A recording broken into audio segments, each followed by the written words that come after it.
Working. Thank you, Sharika. Apologies for absence? No apologies for absence, so we hope others will join us shortly. Let me welcome the members who are here. I think quite a few people were early. We do expect a number of other persons to be here. We have supporting technical persons from the AG, from the OPM Office of the Prime Minister, and I think that's it. Office of Prime Minister and Attorney General's Chambers, right? Yes, I say you're here. What I'm going to do is just so that members who are here can see the person, and the chief CPC is also here. Is she here? Yes, CPC is here. So, but I think most people know members know the persons from OPM and CPC, but I'm going to ask OPM, Mr. Vernon, could you just introduce the members who are here from OPM, please?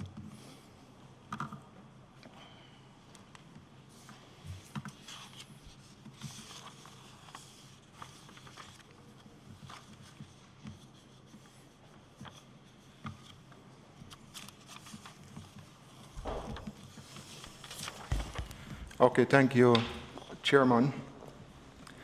We have Mr.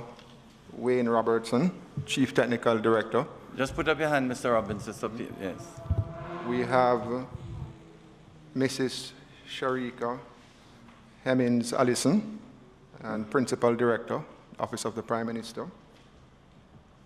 We have Ms. Trudy Deans, Senior Advisor to the Prime Minister.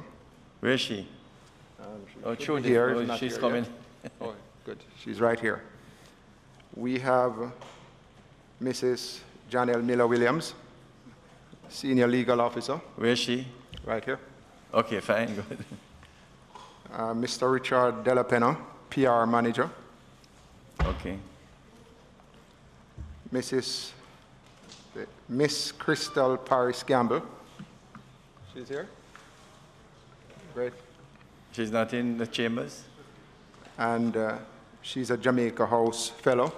And we also have Mr. Christopher Harper, Jamaica House Fellow. Where is he? Mr. Harper is here in the gallery. Oh, yes, he's in the back, members, in the back there, yes. And Mr. Benjamin Maycook, is he here? Is there? Maycook, is he here? Okay. Okay. And I am Warren Vernon, member of the NIDS project team in the Office of the Prime Minister. Thank you, Mr. Vernon. And Kamika Facey. Kamika, how can I forget you? Sorry. Many of you know Ms. Tamika Facey, who used to be the legal officer here.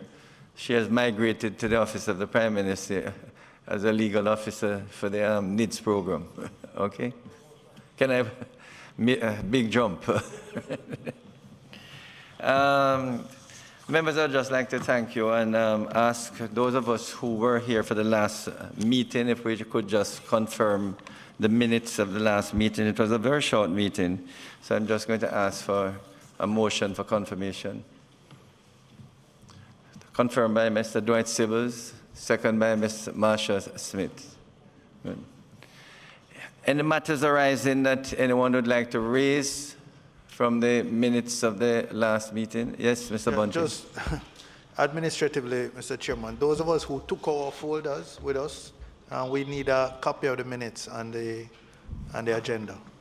Yes, could you circulate additional copies of the minutes, please, and the agenda? Everybody has a copy of the minutes? Here. Ransford, I think I have mine. Hello. Pass this to Miss. Oh, here it is. Okay. Take it to Mr. Bunting, please.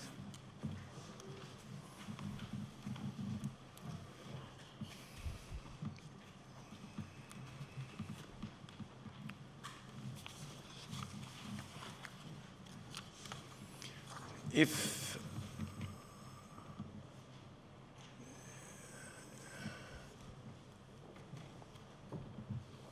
there are no matters arising from the minutes, then we can move on.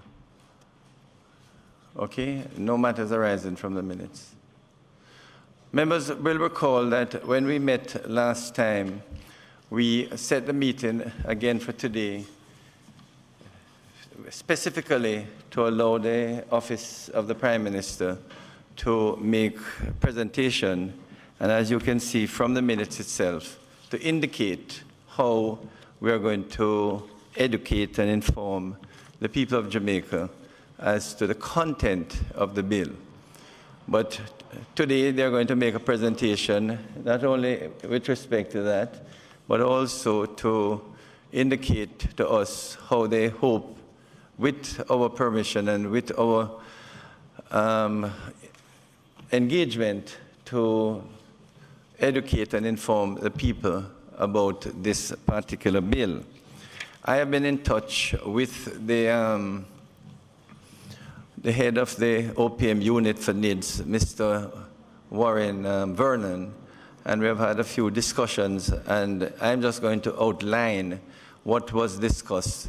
But having outlined what was discussed, I will be asking the OPM team to elaborate on everything that I will be outlining.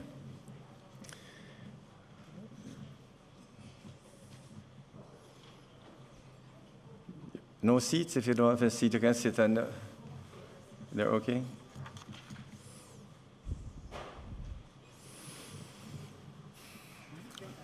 Okay, fine. So in the discussion, colleagues, the issue as to how best to really explain to the people of Jamaica, to the public at large, the content of the bill, and allow the public at large not only to be aware of everything that is in the bill, but allow them to know what is in the bill, and if necessary, put in written submissions. But apart from putting in written submissions, in these town hall meetings which is being proposed, we hope that they can also express their concerns. What is being proposed is that we should have about 6 virtual town hall meetings. The discussion took place whether OPM should do it, but I felt that it would be a good idea for the Joint Select Committee to be a part of these town hall meetings, not for the Joint Select Committee to be having discussions, but at least virtually to hear the concerns of the public as they ask questions of the OPM and perhaps of the Joint Select Committee, and also to express their concerns, skepticisms, doubts, maybe support of the bill itself. So OPM will explain the configuration, what we would do in terms of a virtual town hall meetings, which I am proposing that the Joint Select Committee will host virtually. So it doesn't mean that we will be here. We will be wherever we want to be, but join up, by Zoom, as the case may be. To get over that hurdle, we will have to come to Parliament next Tuesday and ask Parliament's permission to have the virtual town hall meetings. Because for us to have a Joint Select Committee, firstly, outside of Parliament, we should get their permission. And also to have it virtually, we should get their permission. I don't think it should be a problem, but just as a formality, I had discussions with Ms. Facey, and she had discussions with the clerk, and as a matter of formality, we should do this. So that when we have the 6 town hall meetings, if all 15 members can join, great. But I appreciate that members may have difficulty joining all 6 town hall meetings. We use the figure 6 town hall meetings because we propose, and just outlining, the OPM will give better particulars, that we would have these town hall meetings open to all the radio stations, to CVM, but at each we would have maybe one particular station that would be the conveyor of questions from the public at large. So let us say it is XFM. XFM for, let us say it's next Wednesday, would broadcast that we are going to have a virtual town hall meeting, and if you have questions, send them to XFM so that we can put these questions to the OPM staff or to the Joint Select Committee, as the case may be. And when the meeting is on, you can also continue to send questions. At these virtual town hall meetings, the format which OPM will go into greater detail, they will spend 10, 15 minutes, 15, 20 minutes explaining the content of the bill. And after they explain the content of the bill, highlighting issues in the bill, then the host radio station or media company would then start asking questions, as many questions as possible.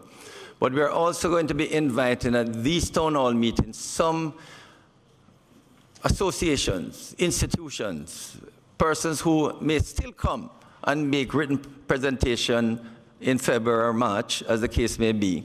But they can also, we will invite some of them to engage us, you know, at these virtual town hall meetings as they see fit. So that I know, for example, I will be asking the custodies to invite the JPs to study the bill, and if they have concerns, to please participate in these as much as possible, highlighting concerns, highlighting areas that they don't understand so that the OPM staff can explain. Because at the end of the day, we want to ensure that as wide a cross-section of Jamaicans as possible participate. Because what we want to say, if you have changes to the bill that you would like to propose, make the proposal. If the Joint Select Committee sees it fit to make those proposals, then we take it on. You know, so that the bill is not cast in stone. It can still be changed if the Joint Select Committee see any phrase, any addition, any subtraction that can be utilized. The other...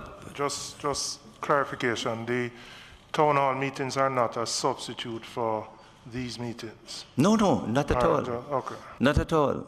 In other words, what we're hoping is that after these 6 meetings, which will be in January, we then see what written submissions come to us. And we would immediately get those presenters, contributors, to meet with us in February. And after we have gotten all the submissions, then we deliberate. So the thinking then is this would be the only meeting before we do the virtual town halls. That's right. So we are going to have, the proposal as I've seen it is to have 6 town hall meetings, 2 next week, 2 over the next, each week for the next 3 weeks. Okay. I'm supportive of that. Yeah. What concerns me is I think we're going to need more than one meeting before the town hall to go through some of the substantive issues here. I don't think we can, you know, the clause by clause, which I know is planned for today. I don't know that you can go through all of that today. Well, put it another way. Yes, we are hoping that shortly the OPM will explain each clause. And if at the end of the day we feel that we need another meeting during the week, fine, if you understand. But let us see what we gather from what they're saying, okay? In other words, what you're saying, Mr. Robinson, is that before we go to the town hall next week, maybe to better understand the bill, we may need another meeting Thursday or Friday. Yeah. I don't have a problem with that. Yes. Mr. Chairman, I was also going to ask, but since we're on it now, the OPM, instead of just going straight to the clause by clause, give us an overview of the scheme of arrangement that the bill is really implementing. You know, how the structure of the organization, what it would look like, the process for enrollment, etc. You know, a sort of high-level overview rather than diving directly into the justification of each clause. Sure. So that as we move into the clause by clause, we would have the context. We would have the context in which to understand each clause. I think that would be very helpful, certainly for me, and I believe the same presentation would be of value to give a context for the town hall. In fact, let me just say this, colleagues. When I spoke with the team from OPM, I said to them, when you make your presentation this evening to explain to members the content of this bill, expect that the members will say, if you make that presentation to the public, they won't understand. So expect certain concerns from the members, because it is a similar presentation that you're going to be making, say, in a town hall meeting for 20 minutes. And if we in here don't understand, then you will appreciate when you go to the public, they might understand even less, as the case may be. So that I know Ms. Sharika, it will be, Sharika, you heard, I think you're going to make the presentation. What, Janelle? So maybe you can decide amongst yourself who can give us a few minutes broad overview, as Mr. Bunton has asked, before you go into the presentation. Now, although this looks very long, it's not long. It's just that they repeat all of the clauses and then give an explanation and a justification for each of the clauses. I had the opportunity to read it. So this really, when you look through, the explanation and the justification is about a tenth of this document. It could be put in about 4 or 5 pages, even though it is 40-odd pages. Of the 40-odd, how many pages? I think it's about 47 pages. Of the 47 pages, perhaps 30 out of the pages are really putting back the bill itself. And having put the clause, then they explain the clause and then justify the clause, if you see what I mean. I don't know, you have not read it yet, Julian, because your name is repeated about a dozen times in that. I mean, this bill may well be known as the Robinson bill. Chairman, just a caution, re the public participation. I support the virtual town halls, but based on my experience when Minister Williams chaired data protection, the submissions from the interest groups take time. No, I accept that. They're not something, and while you're encouraging them to participate in the virtual settings, they need to, whether we are here physically or not, they need enough time to make their presentations. No, remember, no. The town hall meeting is not for the presentation of the institutions or the contributors. No, we will invite them to ask questions. So the virtual town hall meeting is a typical town hall meeting, not for someone to come and make a presentation of 10 or 15 minutes. The only presentation that will be made is a member from OPM explaining the bill, and then the public at large can ask questions, whatever the question is. Why are you having my signature on the, on the card? Why suppose my fingerprint is bad, are you going to require my toe print? Things like that, which OPM hopefully will be able to respond to. So it's a sort of engaging those members of the public who would like to enlighten themselves or who need better explanation of any content within the bill. So, but I would hope that those persons who have been invited, and we invited about nearly 100. Kamika, what was the total? 100. We sent letters to over 100 associations asking them to make contributions. And if they do bring it, if 10, 20, we take them in February. And as long as they take, if it goes to March, we go to March, as the case may be. So bear that in mind. The other, I'm going to turn over to you, Warren, shortly, is that even while this virtual meetings will be taking place over the 3 weeks, I think they have in mind doing some continued advertising to invite persons to, not only to listen to the town hall meetings, but advertisement. I don't know the nature of the advertisement. They will explain shortly. And the hope is something to be discussed, whether members would be willing to assist or participate in any advertisement, as the case may be. If, the bill reaches a stage where, say, the opposition and the government feel that we have a fairly good bill, it would be nice to be able to say to the public at large, the Joint Select Committee or the government and opposition support this bill, you see. So that is if we reach that stage. So that may come when we sign off and when they are going to need all the support to get the public buy into this bill, so that when they do go on the road to get people to register, they don't have any doubts. All the doubts and skepticism hopefully can be cleared up. Yes, Peter. Just a final point of clarification before you turn over. Are the town halls, or let me ask, what's the objective of the town halls? Is it just to promote what the contents of the bill and maybe clarify any questions?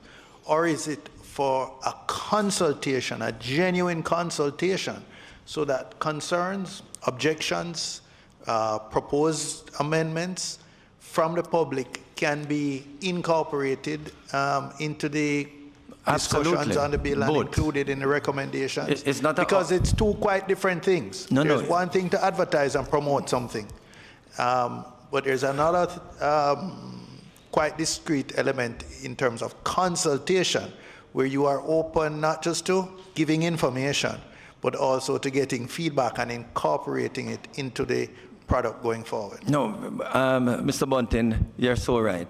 It's not an or, it's an and. In other words, the members of the public will be invited to make suggestions. It doesn't mean that a suggestion will be accepted by the Joint Select Committee.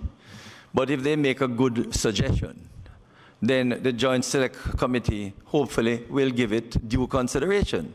So why we wanted it to be the second point, because if it was only the OPM going into these virtual Joint Select meeting, then it really has no real effect on the Joint Select Committee. But that is why I wanted the Joint Select Committee to host these meetings. So in hosting these meetings, it will be a part of the minutes and a part of the report that will go to Parliament, you see. So to the extent that you have some good suggestion coming forward, which the Secretary would highlight, and which we hopefully will and should debate, we may reject it or we may accept it. And when we come back to Parliament with the report, we recommend to Parliament, based on this position, based on the recommendation of the Joint Select Committee, we suggest that another clause should be added, or this clause should be adjusted, as the case may be. So with the Joint Select Committee sitting, you see the technical team from the AG and the CPC will be online. So they will be aware of some of the suggestions that would be coming.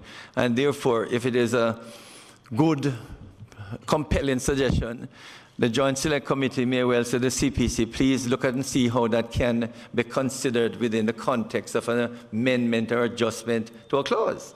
And that is why in the discussion with the OPM, I said, if you alone go and the Joint Select Committee is not there, it doesn't have any compelling effect.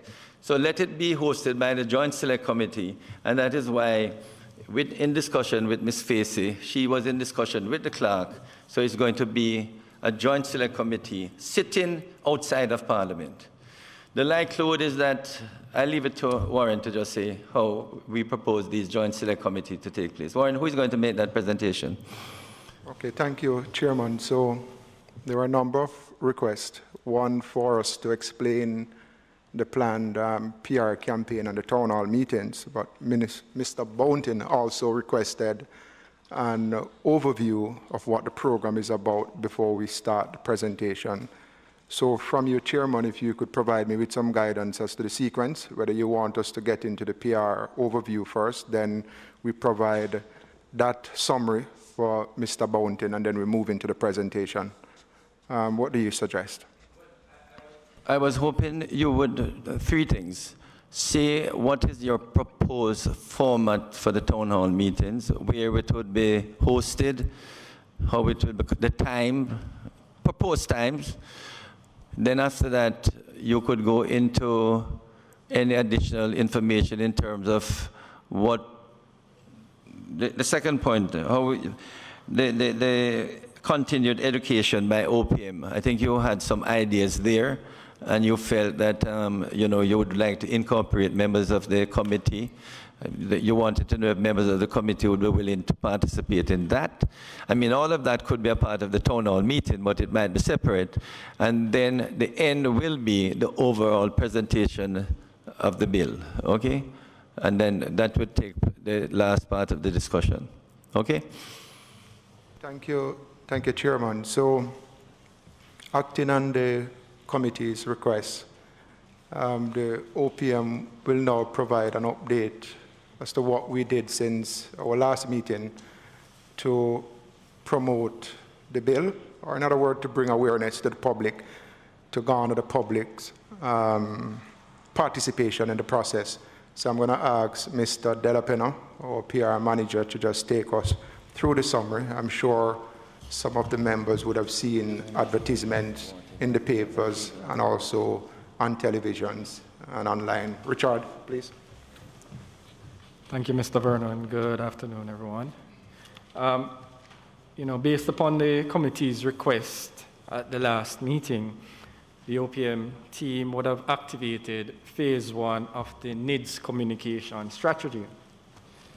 Now, in phase 1, the OPM will provide support to the committee using a mixed approach to include print, TV, radio, and digital media advertisements, encouraging the public to participate by making submissions to the Joint Select Committee.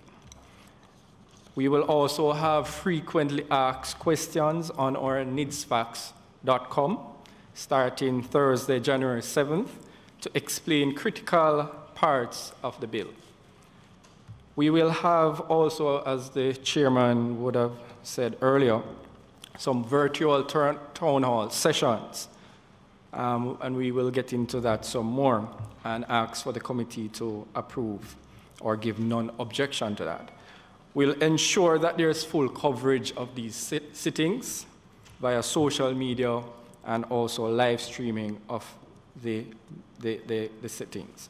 So far, we would have issued purchase orders to various media entities covering digital media, print, TV, and radio. And we can indicate that as of Sunday, January 3rd, those advertisements would have already commenced. As it relates to the proposed Joint Select virtual town hall meetings, Mr. Chairman, it is recommended that we have 6 meetings, and the proposed duration for each meeting is 90 minutes. The proposed dates for these meetings will be the 13th, the 14th, 20th, the 21st, 27th, and 28th. So we will be proposing 2 town hall meetings per week as of next week to the end of January. It is suggested that the running order for each, or the format for each virtual town hall meeting will include the following elements: a brief introduction of the bill that will be focused on that particular meeting, because we want to break up the bill according to parts and explain according to the parts. Reading of the clauses, a discussion around each clause, feedback from the guests, feedback from social media participants, and we would then close and advertise the next town hall sitting. We want to have, as a part of the town hall, a video wall or a video screen that will be behind the participants that will engage Zoom participants. So persons who are not able to be physically at the town hall meeting will be able to log in via Zoom and they will be able to give critical feedback to aspects of the bill. The tentative time that we're working with is 5:30 to 7 p.m. It is expected that for each town hall session, we have targeted groups. Chairman would have outlined a few of those that we have sent out letters to. Some of the groups we're looking at justices of the peace, some of the service clubs, members from the financial sector, private sector, churches, human rights groups, and the diaspora, and to include also persons who are working within the cyber security, and also government ministries and departments.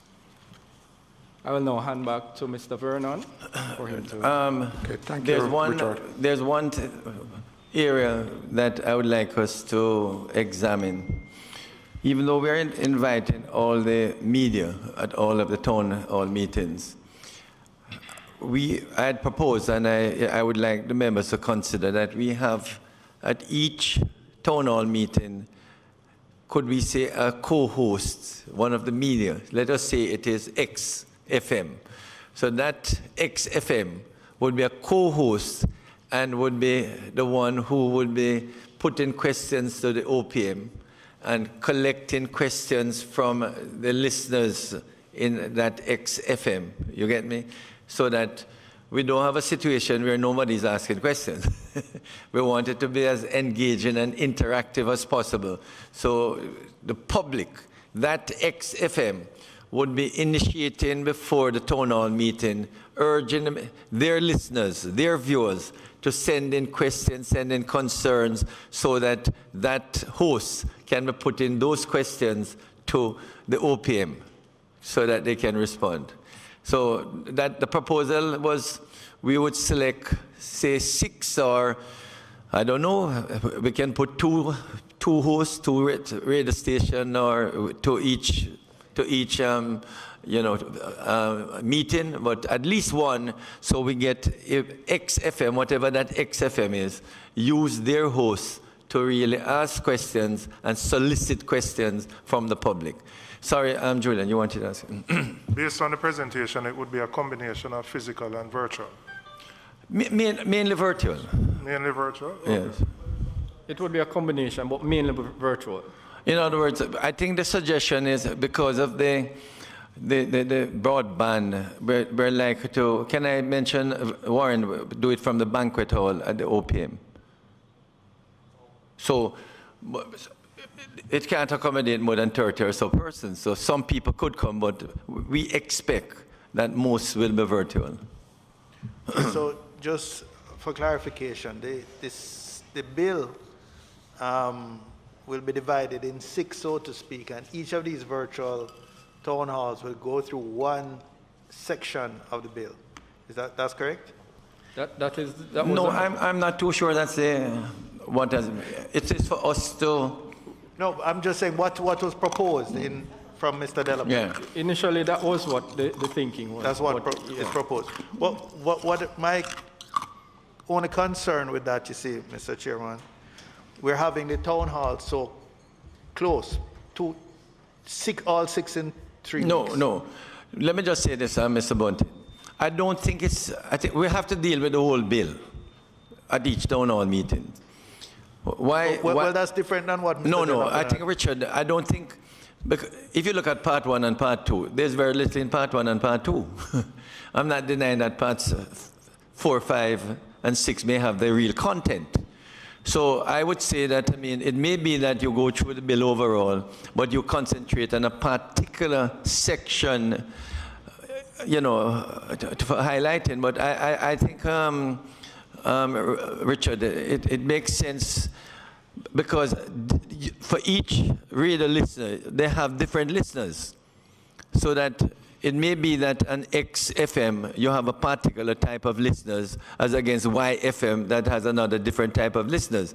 So you don't want to say for you to understand the bill, you have to attend all 6 town hall meetings. I think each town hall meeting must be in itself, at the end of a town hall meeting, one would hope that persons listening in on that radio station or viewing on that TV set will have a full understanding of the bill itself. So I don't, it's the first time I'm hearing that you would have different sections. The idea is that each town hall meeting, the full bill will be explored. All right, well, again, what I'm going to, if that's the case, then I don't know if we need as many as 6, but certainly what I would suggest, Mr. Chairman, is not have 6 so close together. Allow for some public education to take place first, and then these town halls could be more a consultation after people are already familiar with the content of the bill, and therefore you use the town halls not so much for education in the sense of promoting the contents of the bill, although you could, recap it at the thing, but you use it more for the consultation element. So if we're going to, if you accept that, the importance of the consultation, then I think maybe you should space them out a little longer so that as the committee meets and more information goes out into the public domain and people get more familiar with the content, they can participate in the town halls in a more informed way and give you better feedback. That was considered, Mr. Bunting. And that is why, you see, if you had not more than 2 per week, bearing in mind the hosts of the 6 would be different. And I think you'll appreciate that you listen to a particular station. It might be different from the one I listen to regularly, or the one I tune into at 5:30 in the evening. And to be frank with you, as you go around the country, you know that people listen to different stations. So that is the idea why we say 6, because you're going to have, I mean, let me call names. The listeners to IRI are probably different from the listeners to Nationwide, are probably different from the listeners to RGR, are probably different from the people who listen to Love, probably different from the one who listen to Mellow. You see what I'm trying? So today, I don't have a problem with that, Mr. Chairman. All I was saying is perhaps rather than keeping all 6 of them in the month of January, or over the next three weeks starting next week, space them out so that, people have more time to be familiar, but engage in their veranda discussions, their whatever discussions, be more familiar with the content so that when you have at least the latter town hall meetings, by then people would have been very familiar and heard some of the input from the NGOs and the various interest groups so that they could digest all of that when they come to participate in the latter town halls. Something like we can consider. Yes, Mr. Chairman, I quite understand what Senator Bunting is saying, but a counter to that is when you stretch them out, people tend to forget. So when you have them over the next couple of weeks, 3 weeks or so. The discussion starts in the social media, on other media. The next week you have the chance to pick up. And I think if you stretch it out longer, in fact, what happens is that people forget what has been discussed, and then it drops. So there are 2 sides, and I'd rather that we go with the schedule that we have, and make sure that the content stays top of mind over those 3 or 4 weeks that we're talking about. Yes, I'm done. Sorry. Chairman, I have a different view, and probably somewhere in between, because my own experience with the Joint Select Committees is that sometimes there are some issues raised which the persons who are members of the committee might not have viewed in quite the same way as the public. My concern was that we should perhaps hear some submissions other than from the OPM to get a sense of what it is that would be concerning to stakeholders or to public, and then to embark on the public education program, which would assist the OPM in how they craft their presentation. Because at this point in time, it doesn't seem to me that there is a great degree of clarity about what needs to be communicated. And I say so respectfully in the sense that we might feel here that what they're concerned with is the issue of identification and how you identify. It might be that they just want to know what they're more concerned with is how is the structure going to operate?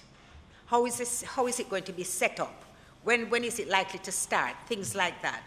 And I'm wondering if the committee itself, especially since it is going to be participating, should not have spend some more time themselves delving into the bill so that when they are engaged in the public, they are better prepared to meet the public's concerns. So I'm saying, that's why I'm saying it's somewhere in between. It's not strictly with one side or the other, but a sort of a different position which will lend to the objective which we're seeking to meet, which is to consult and inform the public. Right. Yeah, Robert. Mr. Chairman, good afternoon to you and the representatives of the technocratic staff as well as the opposition and members of the government. I have a different view. I do not believe, looking at everything, that both things cannot happen at the same time. Communications is live, it's not static. It evolves based on what is happening and what are the issues. Now, I would suspect that any initial communication would be to outline that this is happening. And here is where you can find the information. You can come now and make comments. And as we evolve, as we do the town halls, more issues will come up. Private sector may raise issues, NGOs may raise issues. And then as you evolve throughout the process of the Joint Select Committee, you modify your communications to respond to it. If you wait to respond only at the back end, you may find that you are not doing justice to the questions that people may ask, or you're not spreading the information wide enough, because we cannot assume that everybody listens to everything at the same time. If you look at the streaming of PBCJ, you'll find at most 200 people may be watching the Joint Select Committee. TVJ may bring a 30-second clip of the Joint Select Committee. So I think that the more communications you do at the same time reaches the largest amount of people and create a kind of critical mass of discussion within the society. So then over time, over the next couple of months, we can modify our communication and give more information as people request it. Thank you, Mr. Morgan. Camila, you wanted? Yeah. Thank you, Mr. Chairman, and allow me to not only apologize for lateness, but of course to wish everyone present a happy, healthy, and prosperous New Year. Mr. President, Mr. Chairman, sorry, as with most things, the answer lies somewhere in the middle of the options that have been put forward. I support the view of Senator Hill that there's a momentum and energy that can be given to communication by shortening the time or by contracting the time within which a discussion is held. And it does not mean that that is all that will or can be done, because I presume that there will be other town halls that have nothing to do with the Joint Select Committee and other methods of communication. And this will help to address the concern raised by Member Morgan, which is essentially that as issues arise, communication will have to become more targeted. And this also addresses the matter raised by Senator Scott Motley, which is that we as a committee do need a broader understanding.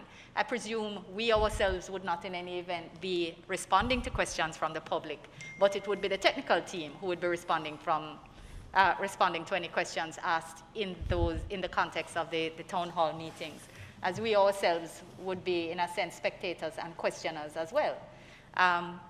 So I think that the momentum and focus that can be derived from a tight schedule as we start with the town halls should be maintained or should be launched, even as it is important for us as a committee to, of course, have the presentation made and to be learning about the bill as it is.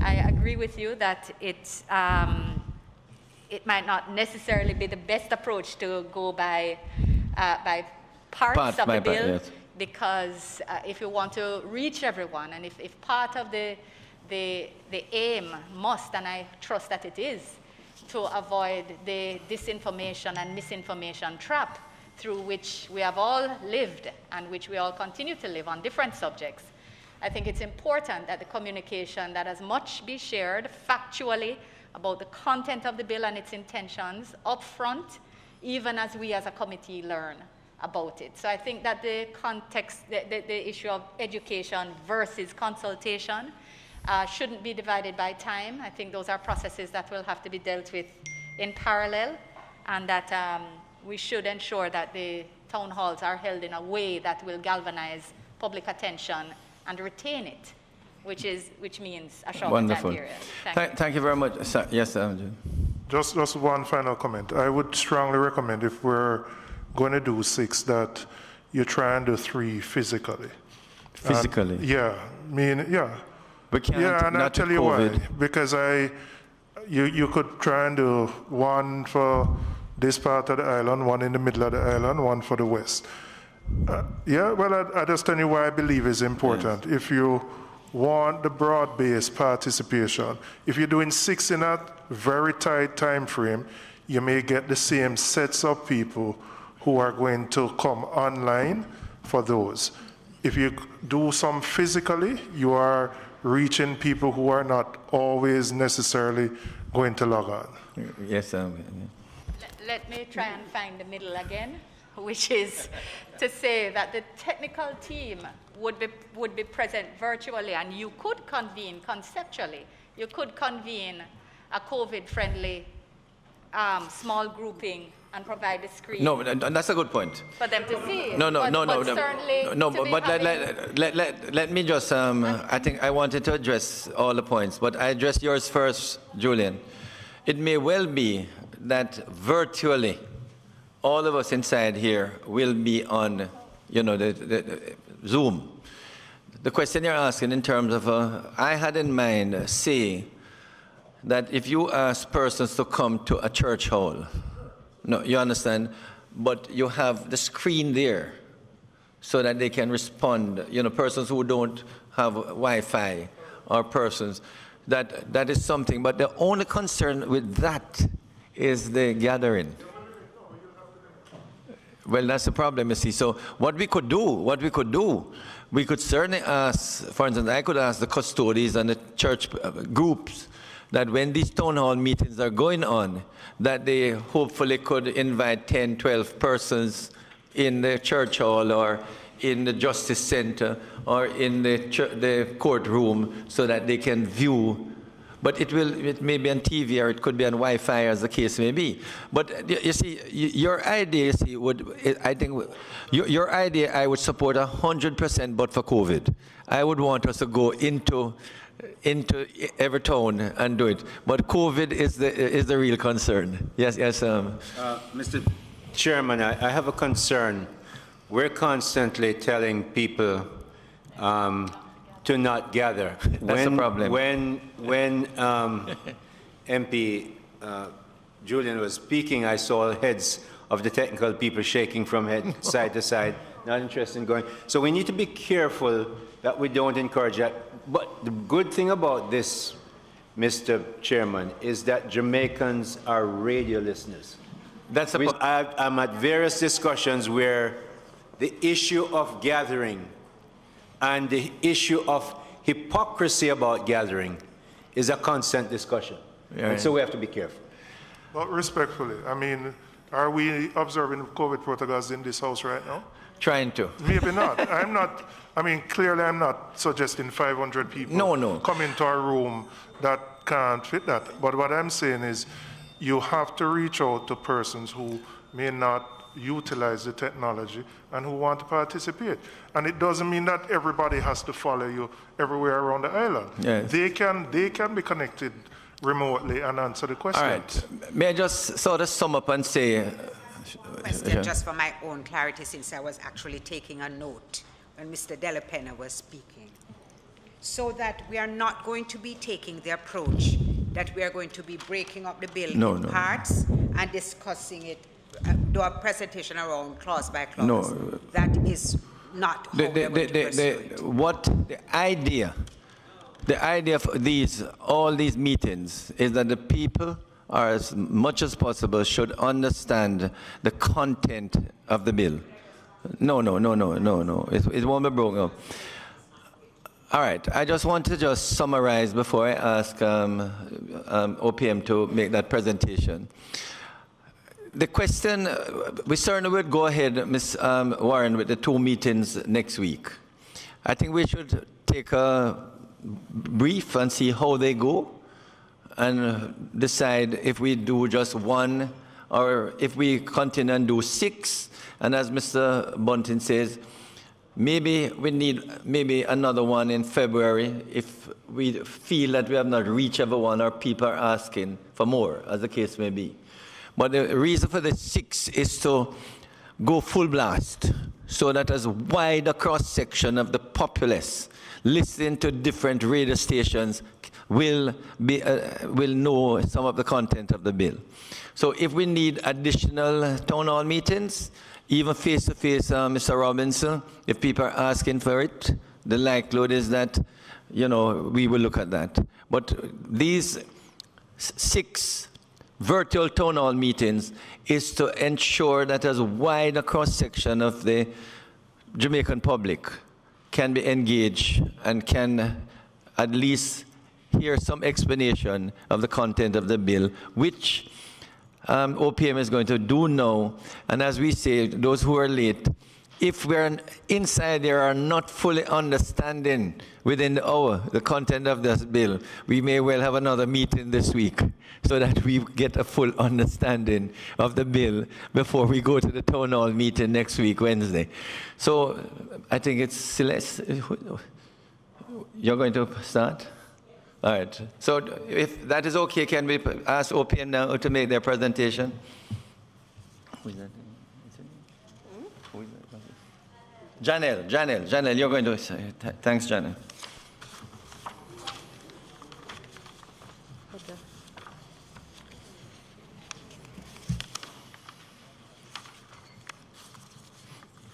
So, one sec.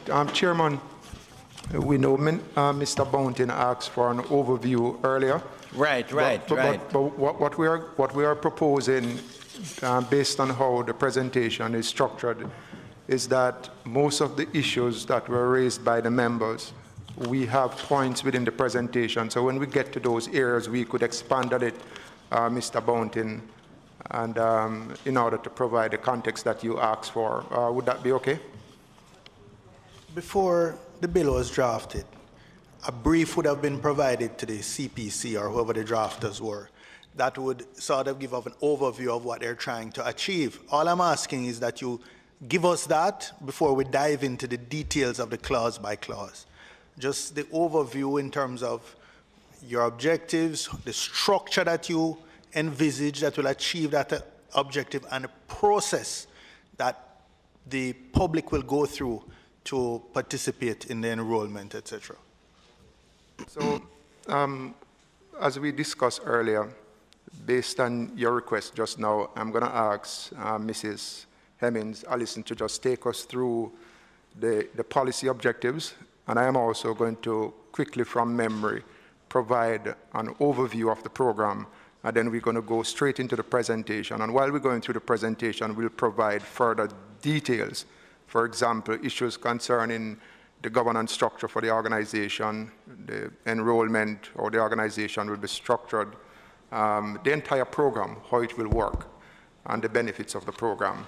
And it is good to sort of link that with what is in the bill, because currently that will be our baseline, and when the law is enacted, that is what will govern our operation and will inform the design of the organization and the program. So, Mrs. You can go ahead. Okay. Thanks. Good afternoon, Chairman. Good afternoon, members and colleagues. Happy New Year. I will just give a very brief overview of the background that led to the preparation of the bill. As we're all aware, the former National Identification Registration Act was declared null, void, and of no legal effect by the Constitutional Court in the Julian Robinson case. And subsequent to that ruling, we had to go back to the drawing board and we had to revise the NIDS policy to ensure that it was in keeping with the principles of that case.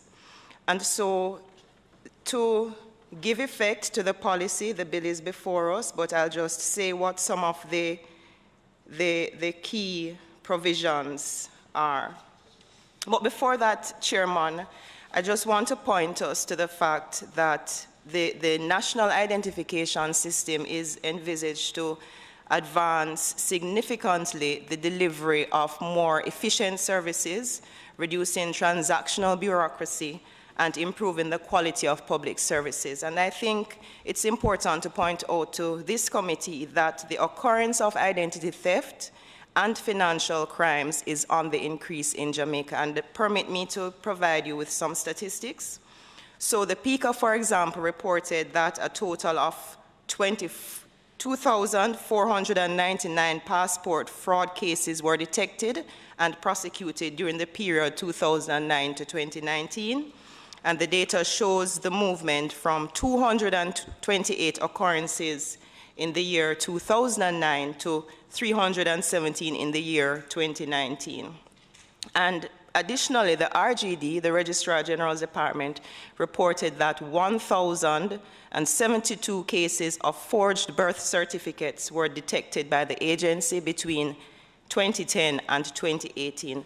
So we see that identity theft is a real risk, and so the system has been designed to ensure that that risk is mitigated.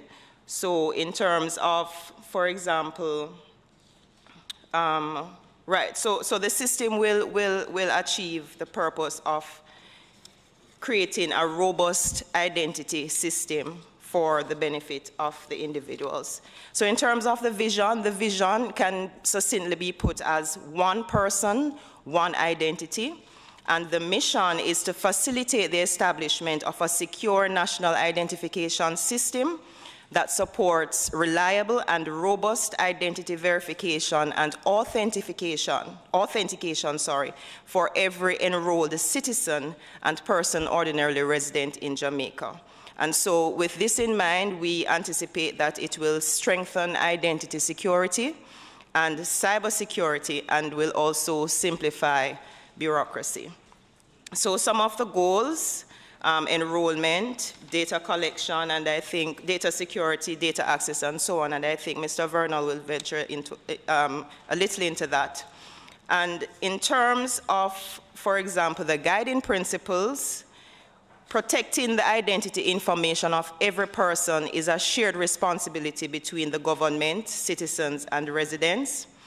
And identity information is a property of the person, and their consent is required for its use, subject, however, to the exceptions that may be set out. The types of data to be collected, the purposes for which personal data is collected, and its subsequent use must be limited to fulfilling the purposes set out in the law.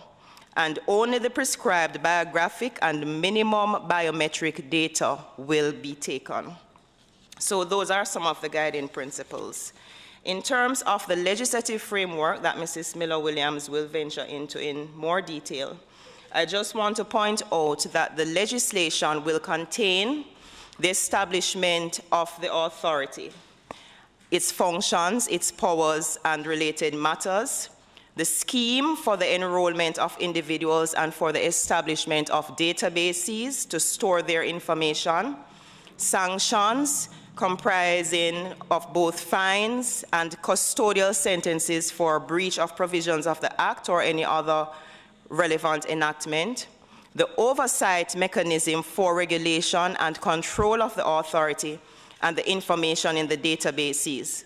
The information which can be collected, stored, and retained in the databases, procedures for the generation and issue of a national identification number and a national identification card. Additionally, the legislation will contain provisions for the non-disclosure of identity information except in prescribed circumstances, and this would include but will not be limited to disclosure pursuant to an individual's request whose information is being disclosed or pursuant to a court order. And importantly, Chairman, provisions will ensure harmony with the data protection legislation and other laws. So to that extent, I don't know if you would want me to give you a little bit more into the institutional framework, for example, what the authority will entail, but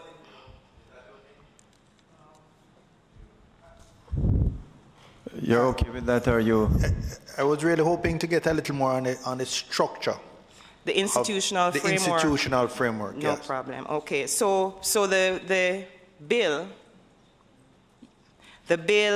will set out what the institutional framework will be, and so a statutory body a statutory body to be known as the authority, the National Identification Registration Authority. They will have responsibility for civil registration and civil identification functions. And the authority chairman will not only undertake all civil registration and other functions currently performed by the Registrar General, but it will also be responsible for the enrollment of eligible persons as well as the collection of data as prescribed by the proposed legislation. So the authority will, for example, provide reports on its activities to the responsible minister and so on. And a part of the institutional framework, Chairman, includes an independent oversight body that will be mandated to monitor the authority's compliance with the NIDS law as well as the data protection law when it is enacted. So this inspectorate, Chairman, will also be empowered to take action independently or bring to the attention of the appropriate regulatory or disciplinary body where it is found that the authority or its employees have violated the enabling legislation. And so before being appointed, the Identity Inspectorate, the commissions, and so on, and all employees will have to undergo a security vetting. So we see that there will be some transformation of the Registrar General's Department under the authority. So you spoke about the civil registration, this institution, the statutory body being responsible for the civil registration, you said, which is essentially the Registrar General's current functions, yes, plus enrollment of NIDS, yes, of persons onto the NIDS list. Yes. But is there a non-civil? What's the other institutional arrangement? What is so there's an what's the institutional arrangement? Or just the inspectorate? Right, just those so there's two? an authority, the National Identification Registration Authority, which is separate from the inspectorate. So the inspectorate is that independent body that will monitor and oversee the compliance of the authority with the provisions of the law. Okay, so the civil registration body will be overseen by the inspectorate. But in terms of operational, day-to-day operational activities, it is just the Civil Registration Authority. I'm not sure if I was not clear enough, but yeah, okay, go on, Mark. Okay, let me just add to this, Mr. Bountin. So the proposal is for us to create the National Identification and Registration Authority, which will have responsibility for national identification and also civil registration, which would be the functions that is currently being carried out by the RGD. Really what national identification is national identification is really what you call a secure population register.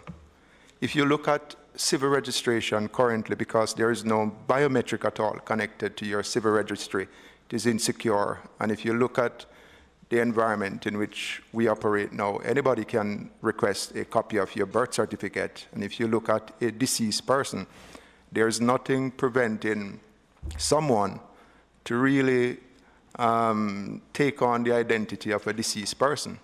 In fact, when you looked at how the civil registry is set up, they are really required to register, and they have them in independent databases. So there's no linkages between, you know, your death register and your birth register, your marriage register, etc.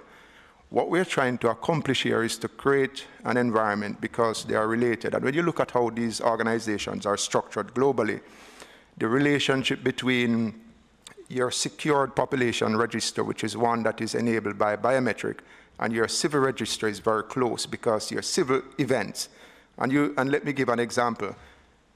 If you look at the National Identification Program, currently, I saw an article in December where you have persons on the pension program, they are required to submit life certificate every quarter.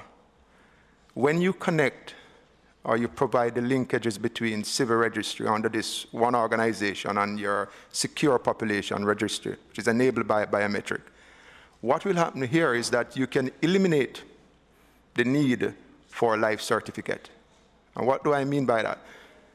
Remember that once you register a deceased person, by the very design of the system, the identification component will be aware of that registration. Those persons who are responsible for processing pension, when they run their report every month, they will know if the person is still alive. So that is really an example of bringing the two under a single roof to facilitate the simplification of the bureaucratic processes. So yes. What you're saying, there will be two divisions, so to speak, Absolutely. within the authority. Absolutely. One will be essentially a reflection of what is the RGD Absolutely. today, Absolutely. and the other will be the secure identity division, Yes. for want of a better word. Yes. And but the two will interact. They Yes. will share data in the sense of a death that is registered with the civil division would be also simultaneously shared with the secure identification. It will not happen simultaneously because what is being proposed in this bill is that you must give your consent to register in the National Identification Database, or that secure component. No, I was using an example of the death, so the person can't give their permission. No, I know, died. but prior to that, you would have given your informed consent for us to do that. And a requirement for you to be in the National Identification Program, you must have a birth certificate if you're a Jamaican in the civil registry. And once you register, then the connection will take place to facilitate that. Because what we're doing is to simplify the bureaucratic processes to ensuring that civil events such as name change, marriage, etc., once it is triggered on the civil register side, then it will take place over there. All right, I'm just following through your example, though. Yes. There is this burden that pensioners carry now every 3 months, I forget, every 6 months. They have to have this proof of life certificate. That's it, yes. And you're saying, once this is implemented, yes, that will be eliminated. Because once the death is registered, within, if not simultaneously, within a short order, the secure division, the secure identity division would be informed that the person has now died. And the pensions, the accountant general, whoever pays the pensions, would similarly be informed that this person has now died and they're to cease processing pension payments for them. Yes, so that would be an example of a benefit.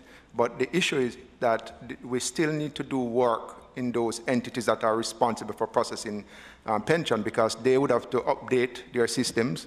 If they don't have the information system in place to facilitate that automation, that work will also have to be done But the way how the system is designed, there are a couple of ways to do it because you have different stages. They can always ask for a report which can be used to facilitate what you just mentioned. So that is a perfect example, as you rightfully put it, in terms of the, one of the immediate benefit of the system when we talk about the simplification of the bureaucratic processes. And even when you look at a number of forms in government that people, where you require a third party to sign in order to get a service, you will eliminate all of those because what you're doing, you're having a very secure vetting process within the program, as you mentioned earlier, from enrollment all the way to vetting and to make sure that you're who you say you are, all the way to you receiving a national identification card that will give you the following options. One, the ability for you to sign a document using digital signature enabled by the Electronic Transaction Act. Secondly, you will be able to authenticate, meaning financial institutions, government entities can now provide secure authentication using that tool, the card, to sign in. It's like a token that you can use to sign in securely to these services. And the third one, you can use it to verify who you are, your identity. I might say this, Mr. Bunt, that one of the things that I'm asking OPM to do is to look at a series of benefits that could emerge from having this ID card. And it must be beneficial. For example, say, when you go for a passport now, for one reason or another, they ask you to bring back even though you're renewing your passport, they still ask you to bring back your original birth certificate. I would hope that with the national ID, that will no longer be necessary. Neither would I need to go to a GP or to a minister or an attorney to go and sign that you are the person. This national ID, so the form, let us say the passport form could be reduced by half, and it might be the same with a whole set of government services. You understand? So that would be a major benefit from this national ID, okay? So, just as this structure could be distilled from a careful reading of the bill, but I think it would be helpful in the public education if you could just draw the structure of the institutional arrangements, the two divisions within the authority, the oversight body, and so on, and then have the different functions under each of the divisions, the different operational activities. I think that, it would give a quick snapshot overview that everything else that you read, you have Mr. that Vernon context. Mr. Vernon and Ms. Williams, I think that's a good idea. We have it, we have a chairman. We have we could put it in the pin, what do you call it, the pinpoint presentation, right? Okay, for when we have the virtual meetings. Okay. And just to be clear, Chairman, we have it. We have that structure that we can share to provide that level of clarity. But it is important to understand, in summary, that what we are proposing, and I remember when I just joined the service after university, I remember the Data Protection Act. I remember going to a meeting in 2011, I think, and I remember Mr. Robbins, you did a presentation downtown. And I'm saying this because I know it took us some time, and I know, Mrs. Williams, you would have led the process, but what is happening, all of those are actually going to create the platform for us to really change Jamaica, because you will have the data protection law on one side with the Information Commissioner's Office, which will be providing oversight also. But we believe, and possibly policymakers, the position put forward by policymakers is that this organization is too important to national development and also data privacy and security. So they are adding in an additional layer of an independent organization to provide direct supervision over the National Identification and Registration Authority. And as you mentioned earlier, Mr. Bountin, is that we'll now bring together civil registration, as it is now in the RGD, and national identification, which is what we are trying to accomplish here, which is really a secure population register. And your secure population register, you can see the benefits. I mean, when we look at our electoral system, we know we are talking about one vote to one person. So to enable the market and to have a universal tool that, irrespective of your age from birth, that you can utilize to access services is going to be critical, and that's what we're trying to accomplish, which is to allow all Jamaicans, to give all Jamaicans access to one, a tool that you can use to verify who you are, secondly, a tool that you can use to securely sign into services in the private sector, and also in the public sector, and finally, the ability to be able to utilize digital signature. In some countries, I will say, Chairman, you have the private sector implementing these solutions because government would not have put them in place. For example, you have Itaú Bank in Brazil. They would have implemented their own ABIS to facilitate secure transaction. Imagine what is going to happen when we have the system in place. You're going to open innovation across the private sector and the public sector. It's very important, and I'm happy that we're all passionate about it. Thank you, Warren. Sorry, yes, Julian. Ms. Janelle Miller-Williams is dying to start. Sorry, just since you raised the issue of structure, just a question on the structure. So the proposed structure would have the Registrar General reporting to the Administrative CEO of Nera.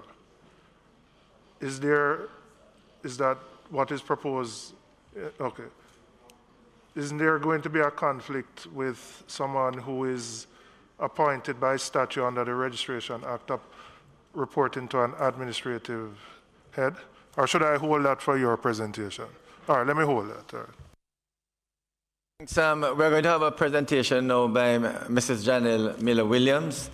We're hoping it will be sufficient so we don't have to meet again. So please make sure you understand fully and we can interact. I told her we will allow her to speak without interruption as much as possible, but I did indicate to her it's not possible to tell parliamentarians not to interrupt. So she does expect that you may interrupt every now and then, but please allow her to proceed as right, go ahead. Okay. Good afternoon, Chairman and other members of the committee, and also the technical working group. Today, the team from the Office of the Prime Minister and also the Legal Reform Department will be presenting on the proposed legal framework for the voluntary national identification system. The format of this presentation will be that we'll be displaying the clauses on the screen while the team explains each clause as the presentation goes along.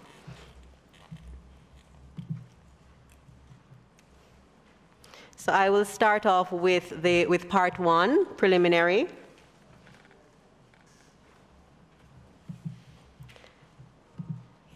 And I'll just be defining just a few critical definitions. Authority means the National Identification and Registration Authority established under Clause 5 of the bill, which we will go a little bit more in depth throughout the presentation. And also inspectorate means the National Databases Inspectorate established under Clause 27.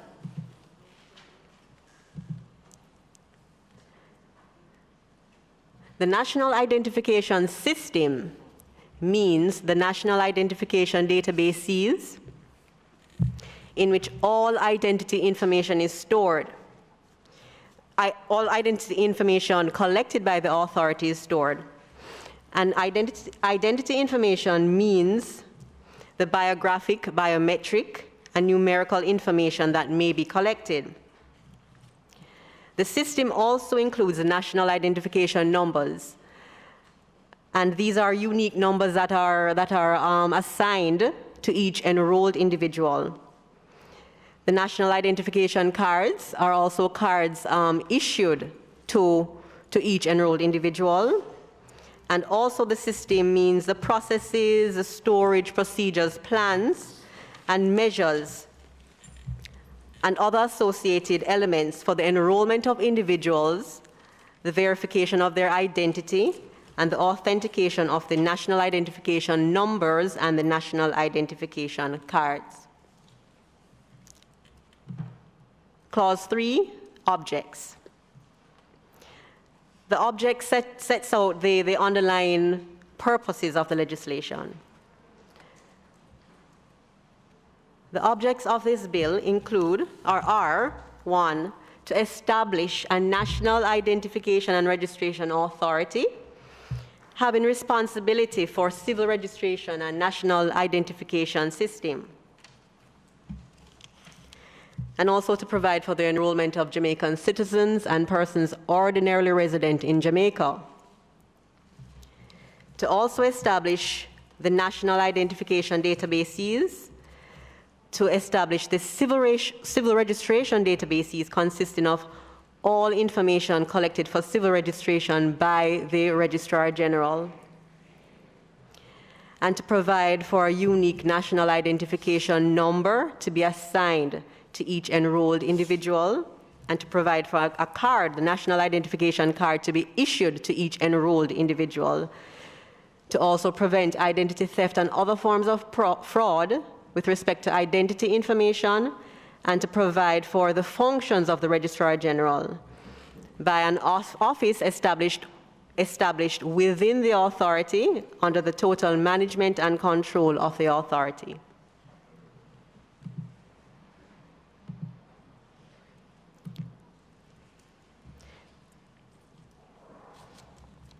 Application. The following individuals are eligible for enrollment: persons who are Jamaican citizens and persons who are ordinarily resident in Jamaica. And for the purpose of this bill, ordinarily resident means an individual who has resided in Jamaica for a continuous period of not less than 6 months, immediately preceding the date of the application for enrollment.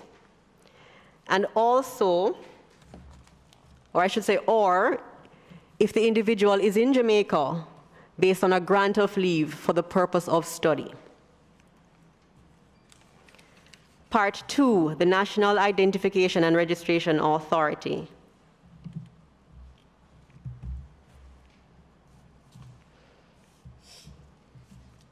As mentioned before, within this authority, there shall be an office of the Registrar General, to focus, with the responsibility of civil registration matters. Some of the functions of the authority include to administer the national identification system,